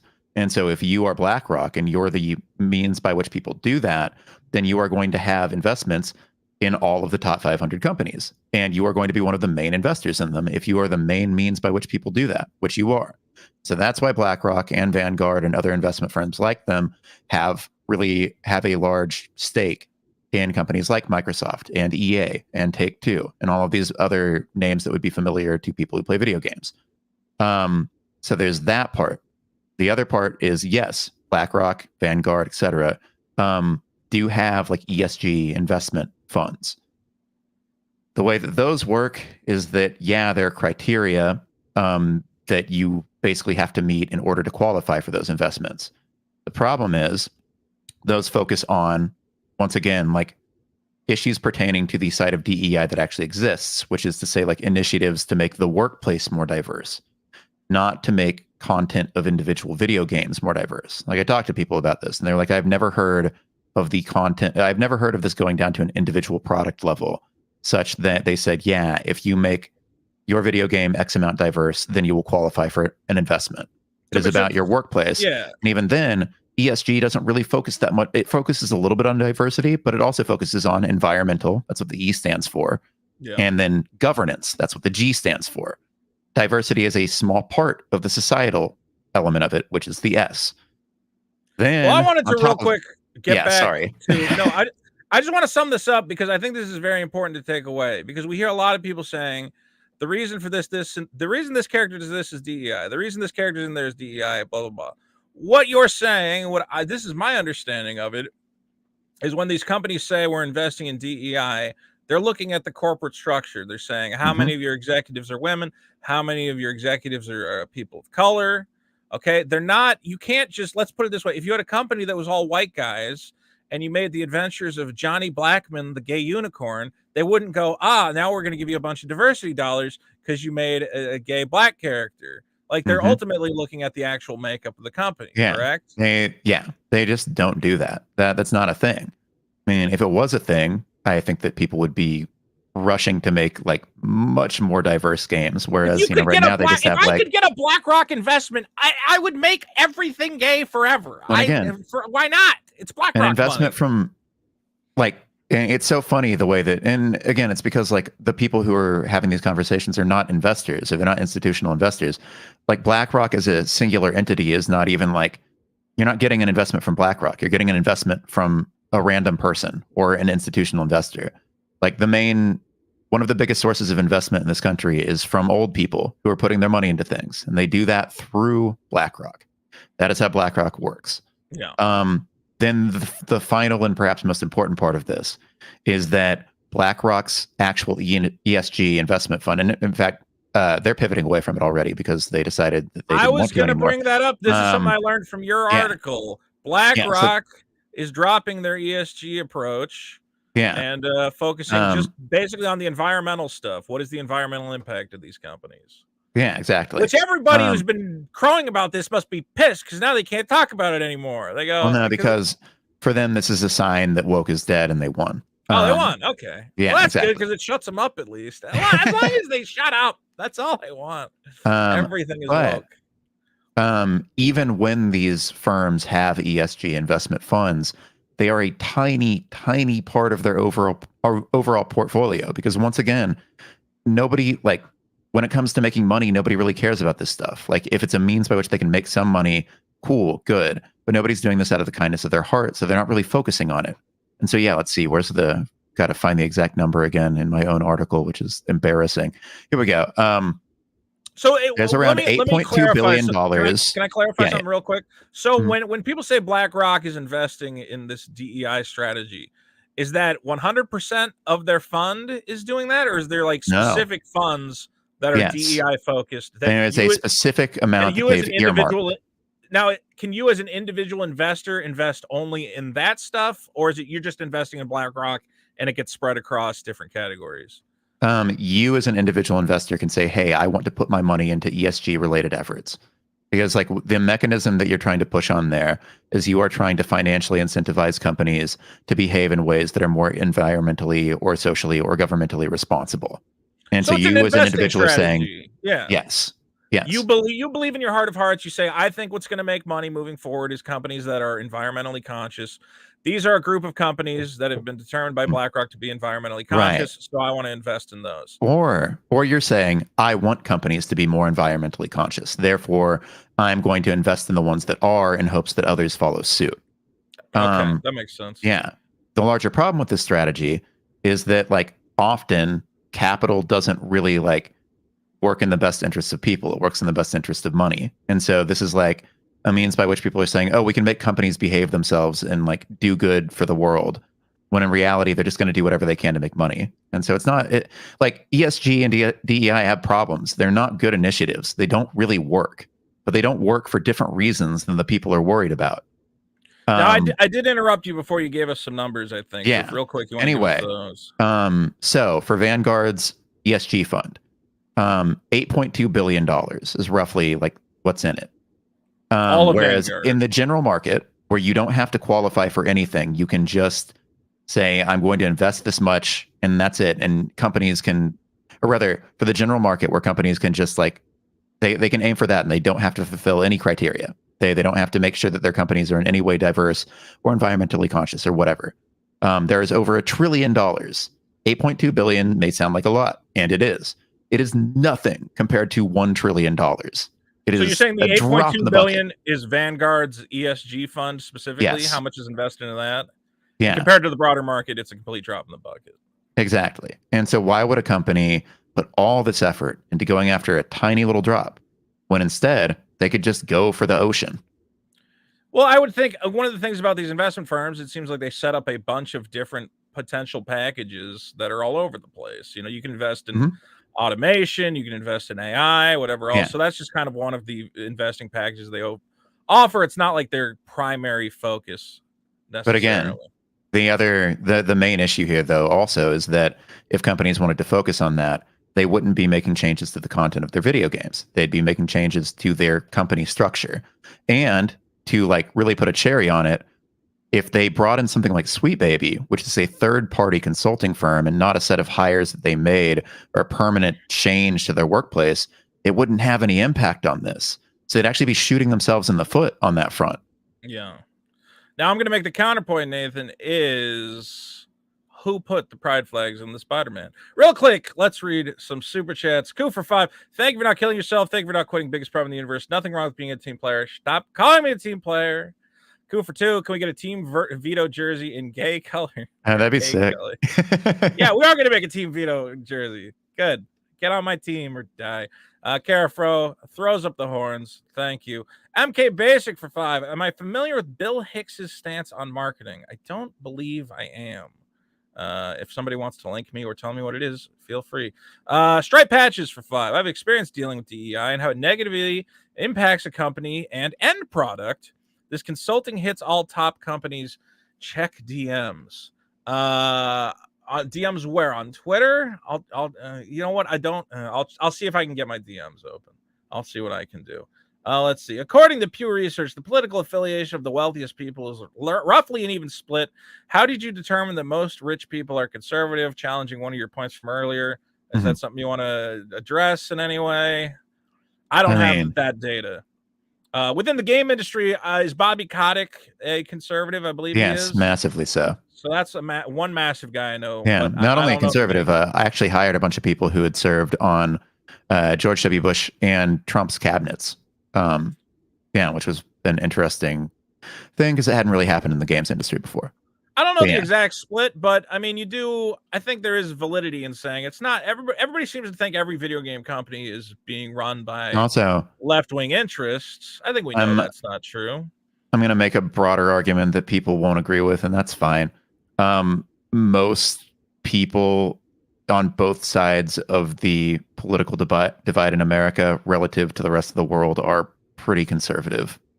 Like, we live in a conservative country. People may not agree with that, but like our government and the ways that we govern and the ways that we talk about what is even possible in our country, for example, like the idea of a universal basic income and that being something we can never do. This is all very conservative. Like, it's just America. I think well, I don't know what I think about that because I'm trying to log into Twitter to get these I can't get into my Twitter, guys. Don't send me DMs. Doesn't matter. Let's see. Clip Samba for 2. SBI should still suffer for going after a kid's Steam account. I think one of the Is he a kid? Do we even know that? I think he's being interviewed somewhere. I don't know if it's a kid or how old.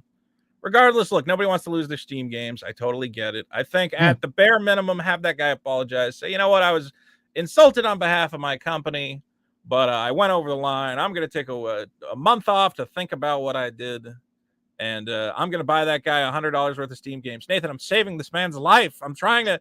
Nathan's like, nah, he did nothing wrong. Come on. I mean, it's not that he did nothing wrong. It's just that, like, you think it's blown out of proportion. I get it. I also think that, like, blown out of proportion. I think Dylan Mulvaney drinking a Bud Light can in a single Instagram promo got way blown out of proportion. Budweiser the gayest beer that ever existed. I don't think that's how that works, but I've seen these guys. They will milk this stuff forever, and so you got to kind of go, let's do a little something here. Yeah, but then the question becomes, if you give in to them at every turn, does that solve the problem or just encourage them systemically? Does that make them act up more and more every time they can because they always get a reaction?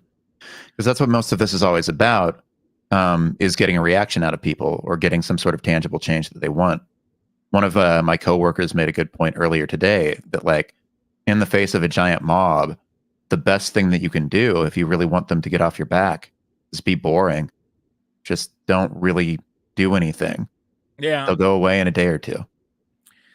I think the problem, though, is that I look at, I'm a guy I care very deeply about misinformation.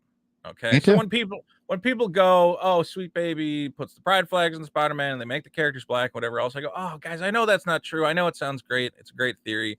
But I know that's not exactly what they do, or even really remotely what they do. It's mostly they step in and they're helping provide some guidance. I know it's not interesting or sexy or a fun conspiracy theory to say that. So, when I look at a situation like Sweet Baby, my thought is I'm like, man, I would really like for these guys, Sweet Baby, to just come out. And I know they've done interviews with journalists. But just take it to the haters directly and go, I will come on your stream and I will answer any questions about what you think we do. I will tell you if you're right. I'll tell you if you're wrong. And if you ask me point blank, did you put gay stuff in my Spider-Man? I will tell you, no, that gay stuff was already in there. And we didn't do it. And I don't know why you're upset about it either, because whatever. Johnny Rocket for 5. SBI makes the writers listen to women. They can't write. Oh, that's a horrible thing to say. MK Basic for 2. Not BlackRock solely. It's ESG rating agencies. And this is kind of the problem with talking about this is it keeps, anytime you think you address a claim, there's a new claim. The goalpost moves. Yeah, and it's like, again, that still doesn't matter because the content of a video game still doesn't factor into ESG. Like, it's just not a thing. So I don't really care if it's BlackRock or Vanguard or rating agencies. Like, the structure of this still doesn't work out in such a way that a company would benefit from making one character black or whatever. See, that's very important. And that's what I've been trying to tell people is, now I'm a guy, I do believe that some companies, and there's people, within these companies who have said, we've gone a little far with diversity hiring practices, that we want diversity within our organizations. But, some of these people within our hiring departments have taken that as a do not hire white people, do not hire straight people. We have too many of them. Not every organization that this is happening at, but there are anecdotes of people saying maybe we've erred too far on the side of caution, and it is actually becoming problematic for I think people are already grandfathered into the industry. If you have a wealth of work behind you, yes, white people are getting hired. Absolutely. I think if you're a young, straight white writer and you show up and you go, I really want to get a writing job, they're going to ask you, what makes you diverse? How do you fit into our diversity strategy? I mean, but also that depends on so the problem with that is that is a hypothetical. I am not personally heard of that happening. I don't know if you have either. And then on top of that, there are much bigger problems right now in the industry around hiring than that. The bigger issue is that no one who is young and inexperienced is getting hired because everyone's getting laid off. And in the next few That's years, true. as a result of all of these layoffs and all of these job closures, we're probably going to miss out on a whole generation of talent, of young people who don't have experience, who can't get experience because they can't get hired anywhere. So they just don't enter the games industry at all. They go into other industries. And so there's a big brain drain of new talent. And then, no new voices entering the industry. Like, that's the bigger issue. But it's one of money. It's not one of, diversity going too far or whatever. Well, it's hard to quantify. I mean, one thing you can look at if you want to look at potential numbers, this is not the correct document, is that Amazon there are certain studios that say we want this many people of this color behind the camera, blah, blah, blah. And the argument is, is that going to push other people out? Is there enough room for everybody? But you're right. If everybody's firing at the end of the day, that's the bigger Well, problem. the other thing is all these initiatives at these big companies are tiny. They aren't backed by that much money relative to the rest of the company. Amazon is massive. Even if you look at a lot of the initiatives that came out of, George Floyd's killing in 2020. Right. A lot of those, from Facebook, it was some $100 million or something, so on and so forth. And then you want to know what happened? Those initiatives never came to fruition. They didn't actually do them. A lot of companies like to make announcements like this and say, look at what we're doing, look at how good we are. They don't actually do anything. They just quietly fold the funds back into other parts of their company. I think the problem that becomes then is now we're in this, just the fact that they announced it, gets everybody, understandably, look, as a guy who wants to write stories, whatever else, when I see Amazon says, most productions, they say where it doesn't compromise the authenticity of the story, our minimum aspiration goals are 30% white men, 30% white women. I mean, it sounds silly saying this. And non-binary people. Okay, white women, non-binary, and 20% men from underrated. Anytime you start putting a percentage on the number of people you want to put in a place, I go, it sounds like Germany during a certain time period. Okay, maybe that's an exaggeration, but yeah, I know this stuff comes out. I don't know how much they actually adhere to it. I don't know how much of it is fluff. Right. But the fact that they can use it as that they're excited about it. This is what they want. Yeah. Oh, totally. Well, I mean, they can use it because it looks good. But again, are they excited about it? Of course not. They're a company. A company can't be excited about things. They don't give a shit. They just want to make money. But also, just pulling a random stat that I found on the internet, in 2020, or from Statista, which is generally sort of reliable. I don't know. But yeah, so they say in 2022, almost 76% of people employed in the motion picture and video industries in the United States identified as white. That is overwhelming. If a few more people of color get hired as a result of this in the face of an almost 80% statistic of white people, then I don't see a big problem with that. And also, by and large, white people will not be impacted by that. They just won't be, because this industry, like most others in the country, will continue to be overwhelmingly white. A few initiatives at a few companies is not going to change that. I know. I think the problem is when it's, on a global who's actually getting hired basis. Yes, not a huge deal. But on an individual, I want to work at this company specifically. I'm just a guy trying to get a job, knowing that there are certain employers who are operating with this mindset. And again, this is the kind of thing that could just become more and more common. I understand that the wanting to push back, because when you start quantifying things at a certain percentages, it is kind of scary. And you see, it's a stupid example, but it was like Jim Henson, the Muppets, right? And it's like, we have a grant. You're going to learn to be a puppeteer, work with all the Muppets. And you're like, oh, that's great. I always wanted to put my hand up, Kermit the Frog's ass. I can't believe it. And then it goes, please only apply if you are black, a person of color, woman, gay, blah, blah, blah. And you go, can you just say no white men? Just say that. Just say everybody who is not a white man. It's the weird double speak that feels but very okay. uncomfortable.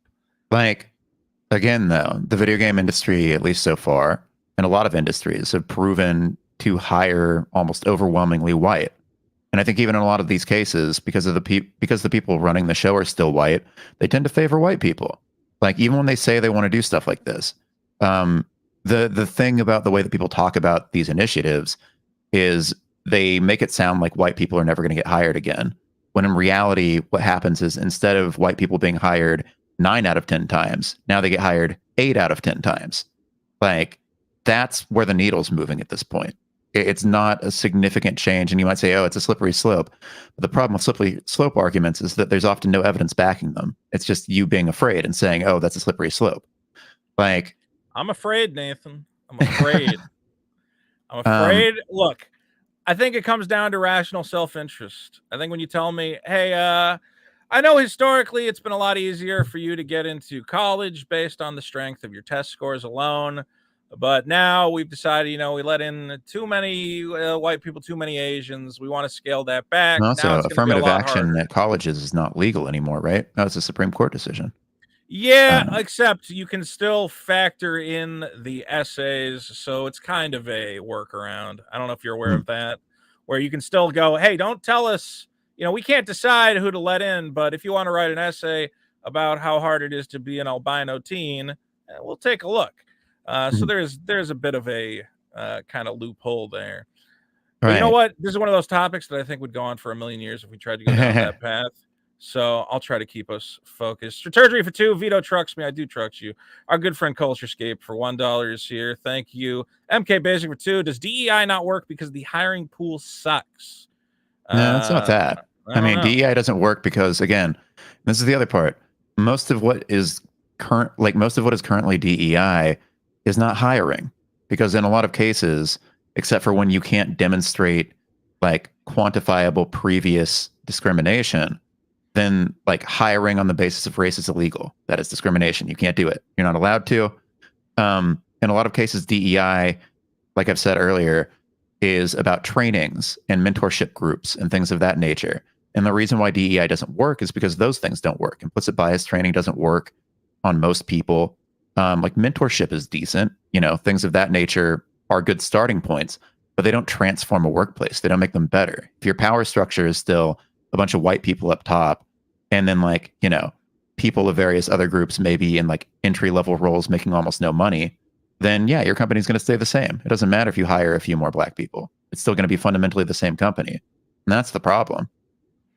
Real quick, this is off topic, so don't answer this. CultureScape, Nate, do you still cover G4 TV and Frost? I'm only asking that because it's a friend of our channel, but come on, we're not talking about, it's not about G4. CultureScape. We got other things to talk about. This would go on forever when we start talking about G4. What happened to Mortal Kombat is my 9/11 trunk. Some of the girls are still sexy. I don't know. I haven't played that game in a million years. Okay. And I think I don't want this to go on forever. I did want to see, I have a couple notes, and I want to see if there's anything that I feel we haven't addressed. Okay.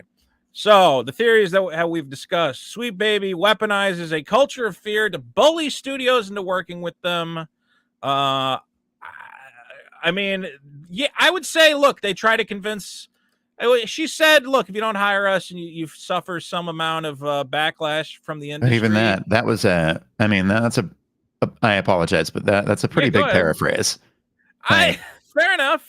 Yeah. I'm saying you can if you want to be the most uncharitable possible reading of that. I'd say, look, I think that's kind of the problem. I think she was doing a little bit of marketing up there and going, and if you don't hire us, well, I don't know.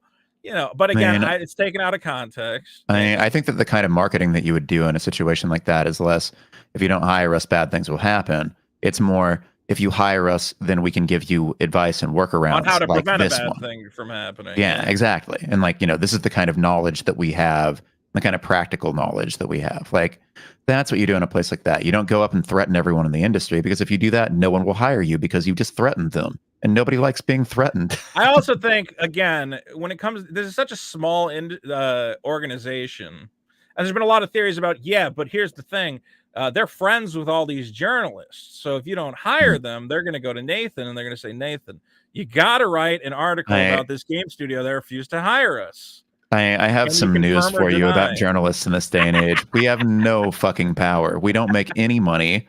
And like No one also listens all to the us. publications are dying. Yeah. Like you don't really gain power through knowing journalists anymore. And arguably you never really did, especially in games where again, journalists are not that big of a group to begin with, and we've never made much money. I would say that this argument that they have the ability to whip up a mob and cancel you and whatever else, maybe 5 years ago, I would have said maybe they have the ability to do that. But these days, I think there's just so much going on that you get away with a lot more. And I don't think Sweet Baby has any sort of power. Another theory was studios are desperate to raise their DEI scores. They need to get investment from BlackRock and Vanguard. I think our final word on that is that making the game have pride flags in it does not earn you DEI points in any meaningful way. Nope. Okay. Now, hiring diverse people, yes, but Sweet Baby is not a hiring firm. So I don't think they can help even there then, either. DEI is more about making a workplace more accepting of people from diverse backgrounds. It's not about just hiring them out and out instead of white people. Like it's about creating a space in which, people of diverse backgrounds can feel like they are included and not being discriminated against. This was a quote. I don't know if this mechanics. is from your article or the other article I read, but asking a member of this, basically there was a Discord group that dislikes Sweet Baby, and someone had asked them what they're concerned about. They had said Sweet Baby is a symptom of other ideological worldviews that I believe have taken hold of the Western world, media, and gaming as a whole. Sweet Baby exists to add race and identity group quotas to everything they are involved with. Look, it's a great theory, but at the end of the day, you gotta tell me exactly what you thought they added. I know what they say they've added, and here's the other thing is, and here's my belief, Nathan, is I always believe there is no such thing as a closed system. Okay, there's always a leaky pipe. Okay, if there was a developer out there who said I wrote a great story, and then they went and they hired this Sweet Baby company, and they forced me to make my characters black. They forced me to add all this stuff that went against my narrative. Okay, people are going to say, well, they wouldn't admit to it because they want to keep that job. They would be great. It would get out at one of these companies. Yeah. Also, writers especially do not want to be fucked with. Yeah, they do not want to say, hey, we hired some guys to come fuck up your script. Okay, and it's going to be really hard to get those guys to go, yeah, okay, I guess I just won't say anything. During a time of record layoffs, no less, when a lot of people who might otherwise want to keep their jobs don't have their jobs anymore anyway. Right. So why would they not say, hey, the reason I lost my job is because Sweet Baby showed up and they ruined my you'll know. If it happens, you'll know. Yeah. Same with this election fraud shit that you all keep telling me the election was stolen. Okay, the UPS worker who got $1 million to stuff ballot, who got $50 to stuff ballot boxes or whatever. He would come out and say, wait, you're offering $1 million for evidence of election fraud? Yeah, I'll talk about it. Okay. Right. You can't keep that. Whatever. Yeah. This is the eternal problem with with most conspiracy theory is they require such an immense level of secrecy from people that oftentimes the conspiracy also deems really incompetent. So it's like, you think that these people are buffoons, but also they are like megalomaniacal masterminds who are capable of keeping hundreds or thousands, or in the cases of some conspiracies, millions of people quiet. It's just like, no, people don't stay quiet very well. With the election fraud stuff, you at least have a guy to go, well, yeah, because they'll just kill you. If you come out against it and you go, well, that's definitely not true and that's stupid, but I can understand why you think the government would do that. Well, who's going to kill to keep Sweet Baby's secrets under wraps? Right. You can't even rely on that. The government theories, at least you have that angle. Yeah. Well, that's why people brought in things like BlackRock and Vanguard into the conspiracy. That's where because those are like big, scary sounding organizations, which makes it sound more plausible that there's a real threat. All right, I had a couple questions I had written down. These were from people. And I don't even know. We might have already covered these, but I'm just reading them verbatim. Let's see. From Lofty Pixels says, okay, this is interesting. Why does every article omitting this fact that one of the employees harassed the Steam list curator? Is there some sort of collusion between Sweet Baby and game journalists to try and bury that aspect of the story? mean, for one, I didn't omit it. That is in my piece. That is in your piece. That is correct. Yeah. I mean, I didn't frame it as harassment because I'm not sure if that's what, like, saying, hey, we should report this thing where, like, if you are that developer and you perceive, like I was saying earlier, that you're being harassed by a large group on Steam, then, like, yeah, you probably want to come in and say, other people, can you help me report this because it is doing me direct harm? That's a common tactic, not just, amongst like SJWs, but just on the internet. Everybody fucking does stuff like that. But at the same time, if you believe that you're being harassed and you're trying to get rid of like the person who, or not get rid of, but like, curtail somebody's ability to do so, then are you harassing them or are you responding to them harassing you? And it's like, depending on your view of that subject, either of those things could be true. And like often on the internet, especially given the way the internet works now, it's both. Everyone's harassing each other constantly. Like every fandom and every group involves some component of like harassment and mob tactics. It's rough out there. I completely agree. I wish we don't have time to talk about this, but real quick, I will bring up who is this guy? Conceptual. He's got me blocked. He's one of James Lindsay. I don't even know how to find this guy. Again, so some of the guys who are talking about this is this guy, Mark Kern. Yeah, Mark Kern, good old Mark Kern, the Jeremy, the snake quartering, boo this man, boo. And I don't know who this guy in the middle is. Yeah, me neither. So we're being told Gamergate again. You don't have to talk about this if you don't want to, but we're talking about Gamergate for some reason. Everybody says we're getting another Gamergate. I don't want it. I hate it. I hate this Gamergate shit. It was the most annoying shit in the world. Okay, 2 seconds into it, a guy named Milo Yiannopoulos starts showing up and shilling his bullshit, and y'all went along with it. You're like, I like this guy. I'm like, what are you, fucking stupid? I have so many people come to me and they go, yeah, Milo really pulled one over on us. Anyway, I guess I'll read this real quick. Former game executive Mark Kern, also known as the guy who bankrupted Firefall. The way games are funded. Did you ever go on the Firefall van? Did you see the van? I've seen pictures of it. It really was something. It was poorly ventilated. I went on it. They're like, we built a van you can play Firefall on. I'm like, it's really cramped in here. This kind of sucks. Wait, is it true that it couldn't, like, I was reading about this actually earlier because I remember it, but I was like trying to brush up on it. Is it true that it couldn't move? I think they might have had to tow it from place to place. Like it wasn't a functioning bus. And I think it was like just for, it was bad. Look up, I have an interview of me somewhere outside the Firefall van.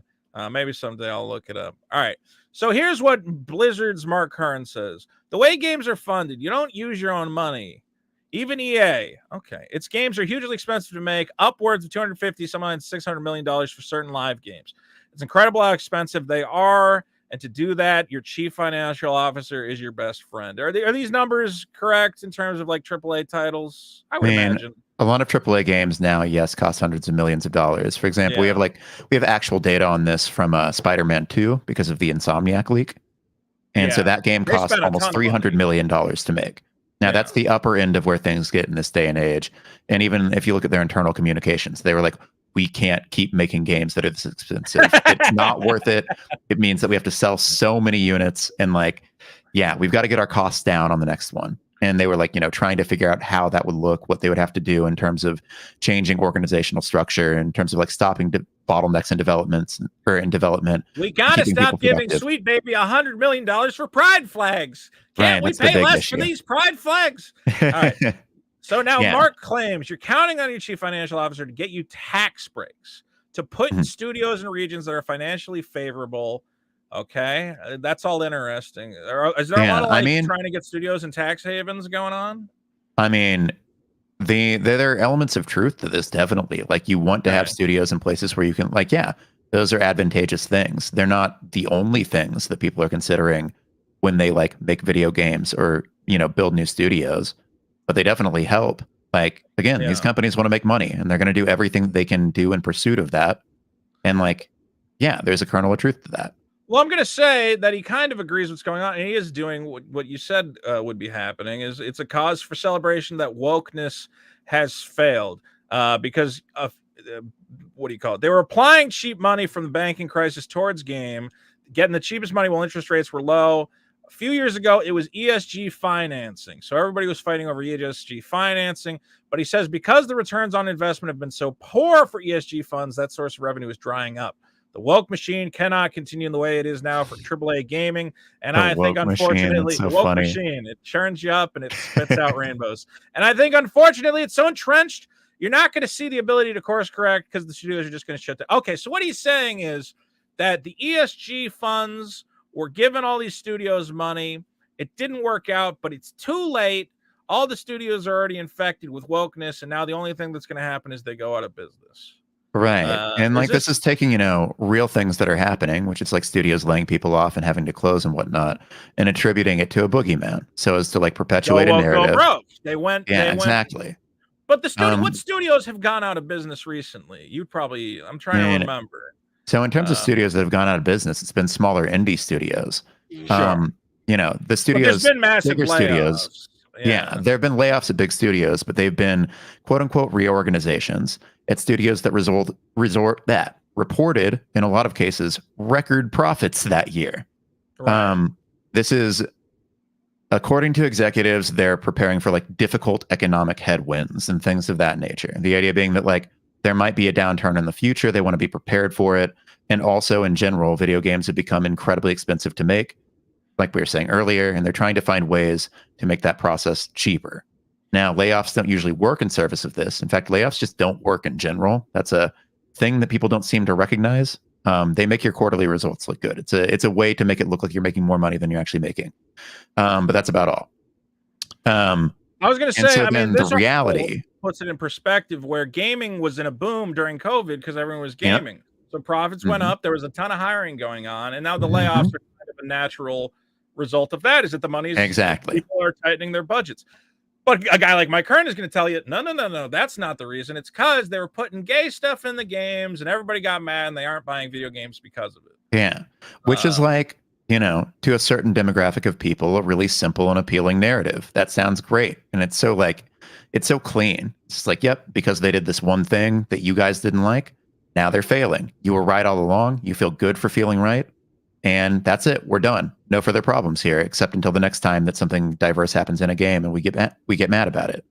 But yeah, the truth is that during COVID, video games had a big boom, like across every conceivable like company and platform. Like Twitch also like had record numbers across its entire existence in ways that for example, on Twitch, they had not projected that they're going to have those sorts of numbers for another 5 years. And then it just happened overnight. And so suddenly all these investors looked at the video game space and said, like, put my money in that. That's where it goes. Because all these other places because of the pandemic are suffering because people can't go outside and it's bad. Right. But in the case of video games, people are staying inside and playing them and buying them and talking about them with their friends and making videos about them, streaming them and everything else. This is where the money goes. This is going to be a huge return on investment. Then, vaccine happened. People started going outside again. And interest in video games didn't crater. It just went back to where it was before. And so then suddenly, the money wasn't showing up in the ways that investors wanted it to, and they started pulling all their money from video games. Now here we are, because it's harder to fund video games, both for big companies and small ones. And as a result, a lot of companies are having to tighten their belts. I mean, it's pretty transparent. It's obvious is that you go. And look, I'm even somebody will say I've seen projects where I go, okay, some of these politics are a little on the nose and maybe they've impacted the quality of the product. Sure, but that's happened. We've had politically correct problems in narrative dating back forever. Also, video game writing in general is like pretty on the nose regardless of the subject matter, because like in a video game, you have to make your story obvious enough to cut through everything else that's happening, because video games have so much going on at all times, and also you're just like running around fighting people constantly. You may not even hear half the story while you're in the middle of the action, so you've got to restate elements of the story constantly. Like, you've got to tell simple stories in video games, because otherwise people are going to miss what you're even doing or saying. I think it's a medium that I love video games. They're my favorite. Is fascinating. How to write a good game narrative. It's really hard. And that's part of the reason also why people hire Sweet Baby, because they're really experienced doing something that a lot of other people aren't. Like, you hire a film writer to write a video game and they're going to be kind of lost. Like, they can learn it. There are definitely a lot of people who do both. Yeah. But it's really hard. It's an incredibly difficult medium to write for. And that's why I enjoy covering it in part, because it's really interesting to see what people do to try to, get better at it or to try to make video games tell better stories. Well, what makes me sad is, as we're talking about this, is that as a writer, I find it endlessly fascinating to pick apart stories and see what makes them work, what makes them not work. How can we tell better stories? How can we tell more interesting stories? It's a great discussion. Okay, it's endlessly fascinating to me. Unfortunately, we've entered an era where a bunch of snake oil salesmen have showed up and they said, well, the way you write a good story is to make sure it's not woke.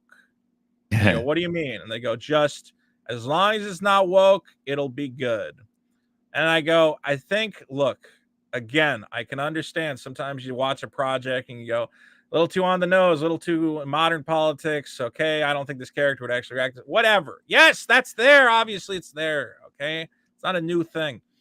It's not the primary issue facing our narrative landscape. The way that so many people are saying the reason modern movies suck and modern games suck and whatever else, the primary reason is this woke mind virus. Okay, I talk about Ghostbusters 2016, Lady Ghostbusters. Movie's not woke. It's just like not that funny. The joke, there was a lot too much improv. It was a lot of them dicking around on the set and being like, what if I did a funny dance? And you're like, well, it wouldn't be funny. Ghostbusters, you kind of got to like sit down and write some paranormal stuff.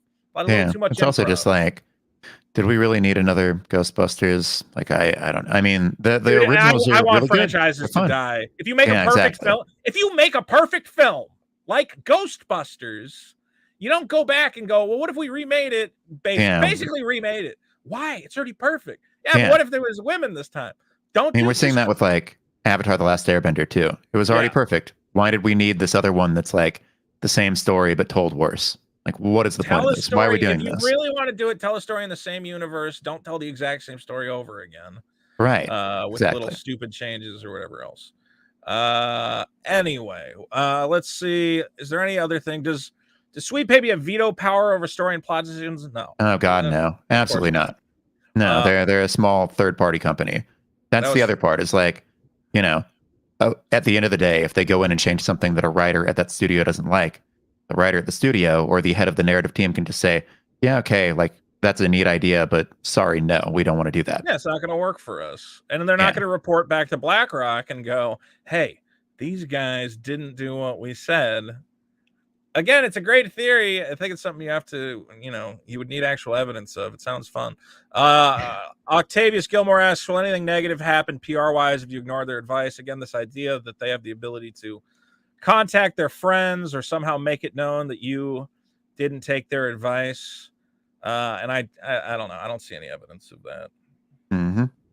Now, look, the whole chat is a bunch of people are mad at me, but the problem is that they didn't pay to super chat, so I can't see any of it. Guys, if you don't spend money, I will say one real quick, and who put in that question? Okay, Lofty Pixels, you asked, is there any sort of collusion between SBI and game journalism? Nathan, can you tell everyone to block Lofty Pixels? Just please say block Lofty Pixels because he's a bad person. Okay, block Lofty Pixels because he's a bad person.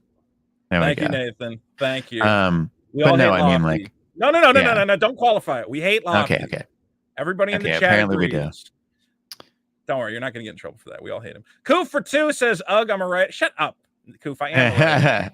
All right, look. And then Hack the Movies for 5 says, I'm glad the comic I paid for isn't coming out because Vito's trying to stop Gamergate too. If no one else is trying, I'm at least putting in the effort. Okay, why do you guys want another Gamergate? It's insufferable. I think that part is kind of like funny too.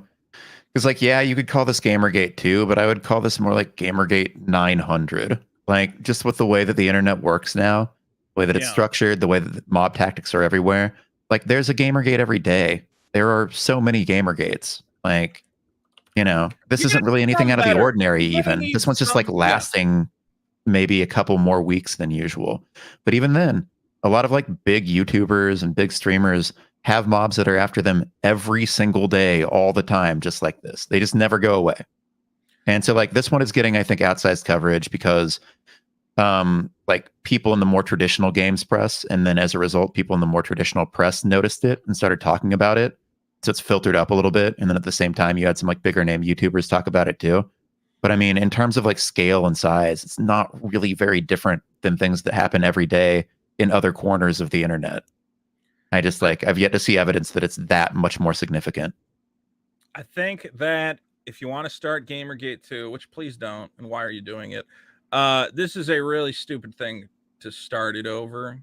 And again, I think the only real, thing I can really get behind, there's a couple things I can get behind, but one thing I would get behind is that guy who said report people on Steam. Nathan, I know in your circle. I know. We've talked about this. Here on my sector of the internet, it's the worst thing in the world. And you should give a little apology, and that would be nice. But regardless, Nathan, I want to thank you so much for coming by. And I want you to promote yourself. Obviously, we can read your article over on aftermath.site. This is where you're currently writing. Yeah. Yes? Yeah. So Aftermath is a site that me and several former colleagues started. It is entirely independent. We are worker owned. And we are also fully subscription based. So we're not beholden to ads or any companies or any executives. Look at that. It's just our readership. That's it. We have zero ads or anything like that. So also our website looks nice. It's not a pain to fucking read articles, because I feel like, if you go anywhere on the internet these days, it's so overwhelmed with ads that you're just like, Jesus Christ, let me just read the fucking article. So it's not a problem here, except for that we do have a paywall. So after you read a handful of articles, you gotta, start giving us money. But it's not very much money. It's $7 per month. We try to make it worth it. We're trying even harder right now. We're doing a subscription drive. And we're also doing like a theme week where we it's called Inside Baseball Week, where we're reporting on like a lot of stuff. Someone told you me might want to learn about how games journalism actually works, and how like the games industry works. And so we think that no other site would really do this kind of reporting and at this level of depth. And so hopefully that will convince people to subscribe and stick around. And we're doing what we can to get this thing into a place where we can all do it full time and live happy, non-poor lives. When are you guys doing the podcast? You got a podcast yet? Yeah. We record it. We record every Thursday. We do a live stream and a podcast at the same time. It's crazy. You got to do the pod. Everybody likes a podcast, I found. Yeah. Podcast is called Aftermath Hours. You can find it on pretty much any service you could think of where podcasts live. Awesome. And is there anything else that people should know? Any big plans coming up? Let's see. Nothing too huge. You can follow me on Twitter at VAHN16. And then beyond that, I can advertise this. I have a book coming out, but that's not till next year. That's about Twitch. And awesome. I've worked really, really hard on it for a lot of years. It's coming out hopefully in January of 2025. Well, Nathan, you know what? I'll say this audience, they're a bit of a lion's den. They're very skeptical. So I want to commend you for dealing with these psychopaths and ne'er-do-wells, especially Lofty Pixels, the worst man on the internet. Don't let the leftoid media name this GG2. It's Gamergate 2.0. Okay, whatever. You guys come up with the branding. I have nothing to do with it. 2.0. Fine. 2.0. Kyle Knight wants an emergency Dick show. Go bother Dick about it. Hashtag follow Lofty. No, block Lofty. His name says, can we have a funny episode? No, we're not going to have a fun. This was a funny episode. We had plenty of goofs and gabs. Nathan, thank you again for coming by. I'm going to let you get out of here. But I really do appreciate it. And I think this was a spirited, productive discussion, even if now everyone's going to yell at me for not telling them that wokeness is destroying everything. I don't know. But yeah, thank you for having me on. I had a lot of fun. Thanks, man. Well, maybe we'll have you back next time we start another Gamergate, because it's going to keep happening. I would love to be back for 3.0. Well, let's get it started. Let's go do something. Let's go break some gamers' controllers and force them to play our gay simulator.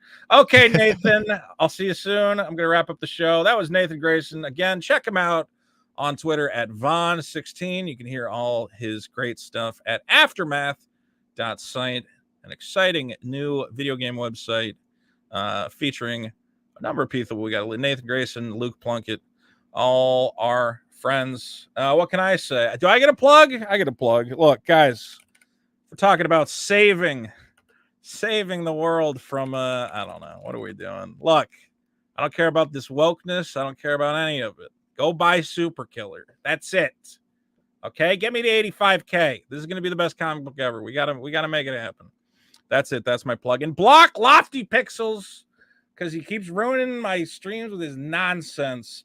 This has been the Monday Night Grift. Tuesday Night Grift. I forgot we moved it to Tuesdays for some reason. And we have a lot of fun. Thanks again to everybody for coming by. And we will be back next week. Come on, man. There we go. Let's do the grift. Oh, come on, man. Let's What do are we mad the about? grift. Look at this Take me by chat. my little hand. You're nuts. You're all And nuts. grift like Can we this. just enjoy a stream for once? Does everybody have to be this fucking antagonistic? I know you want Gamergate to happen so badly, okay? But I'm going to stop it if I can. We're stopping it. Too much.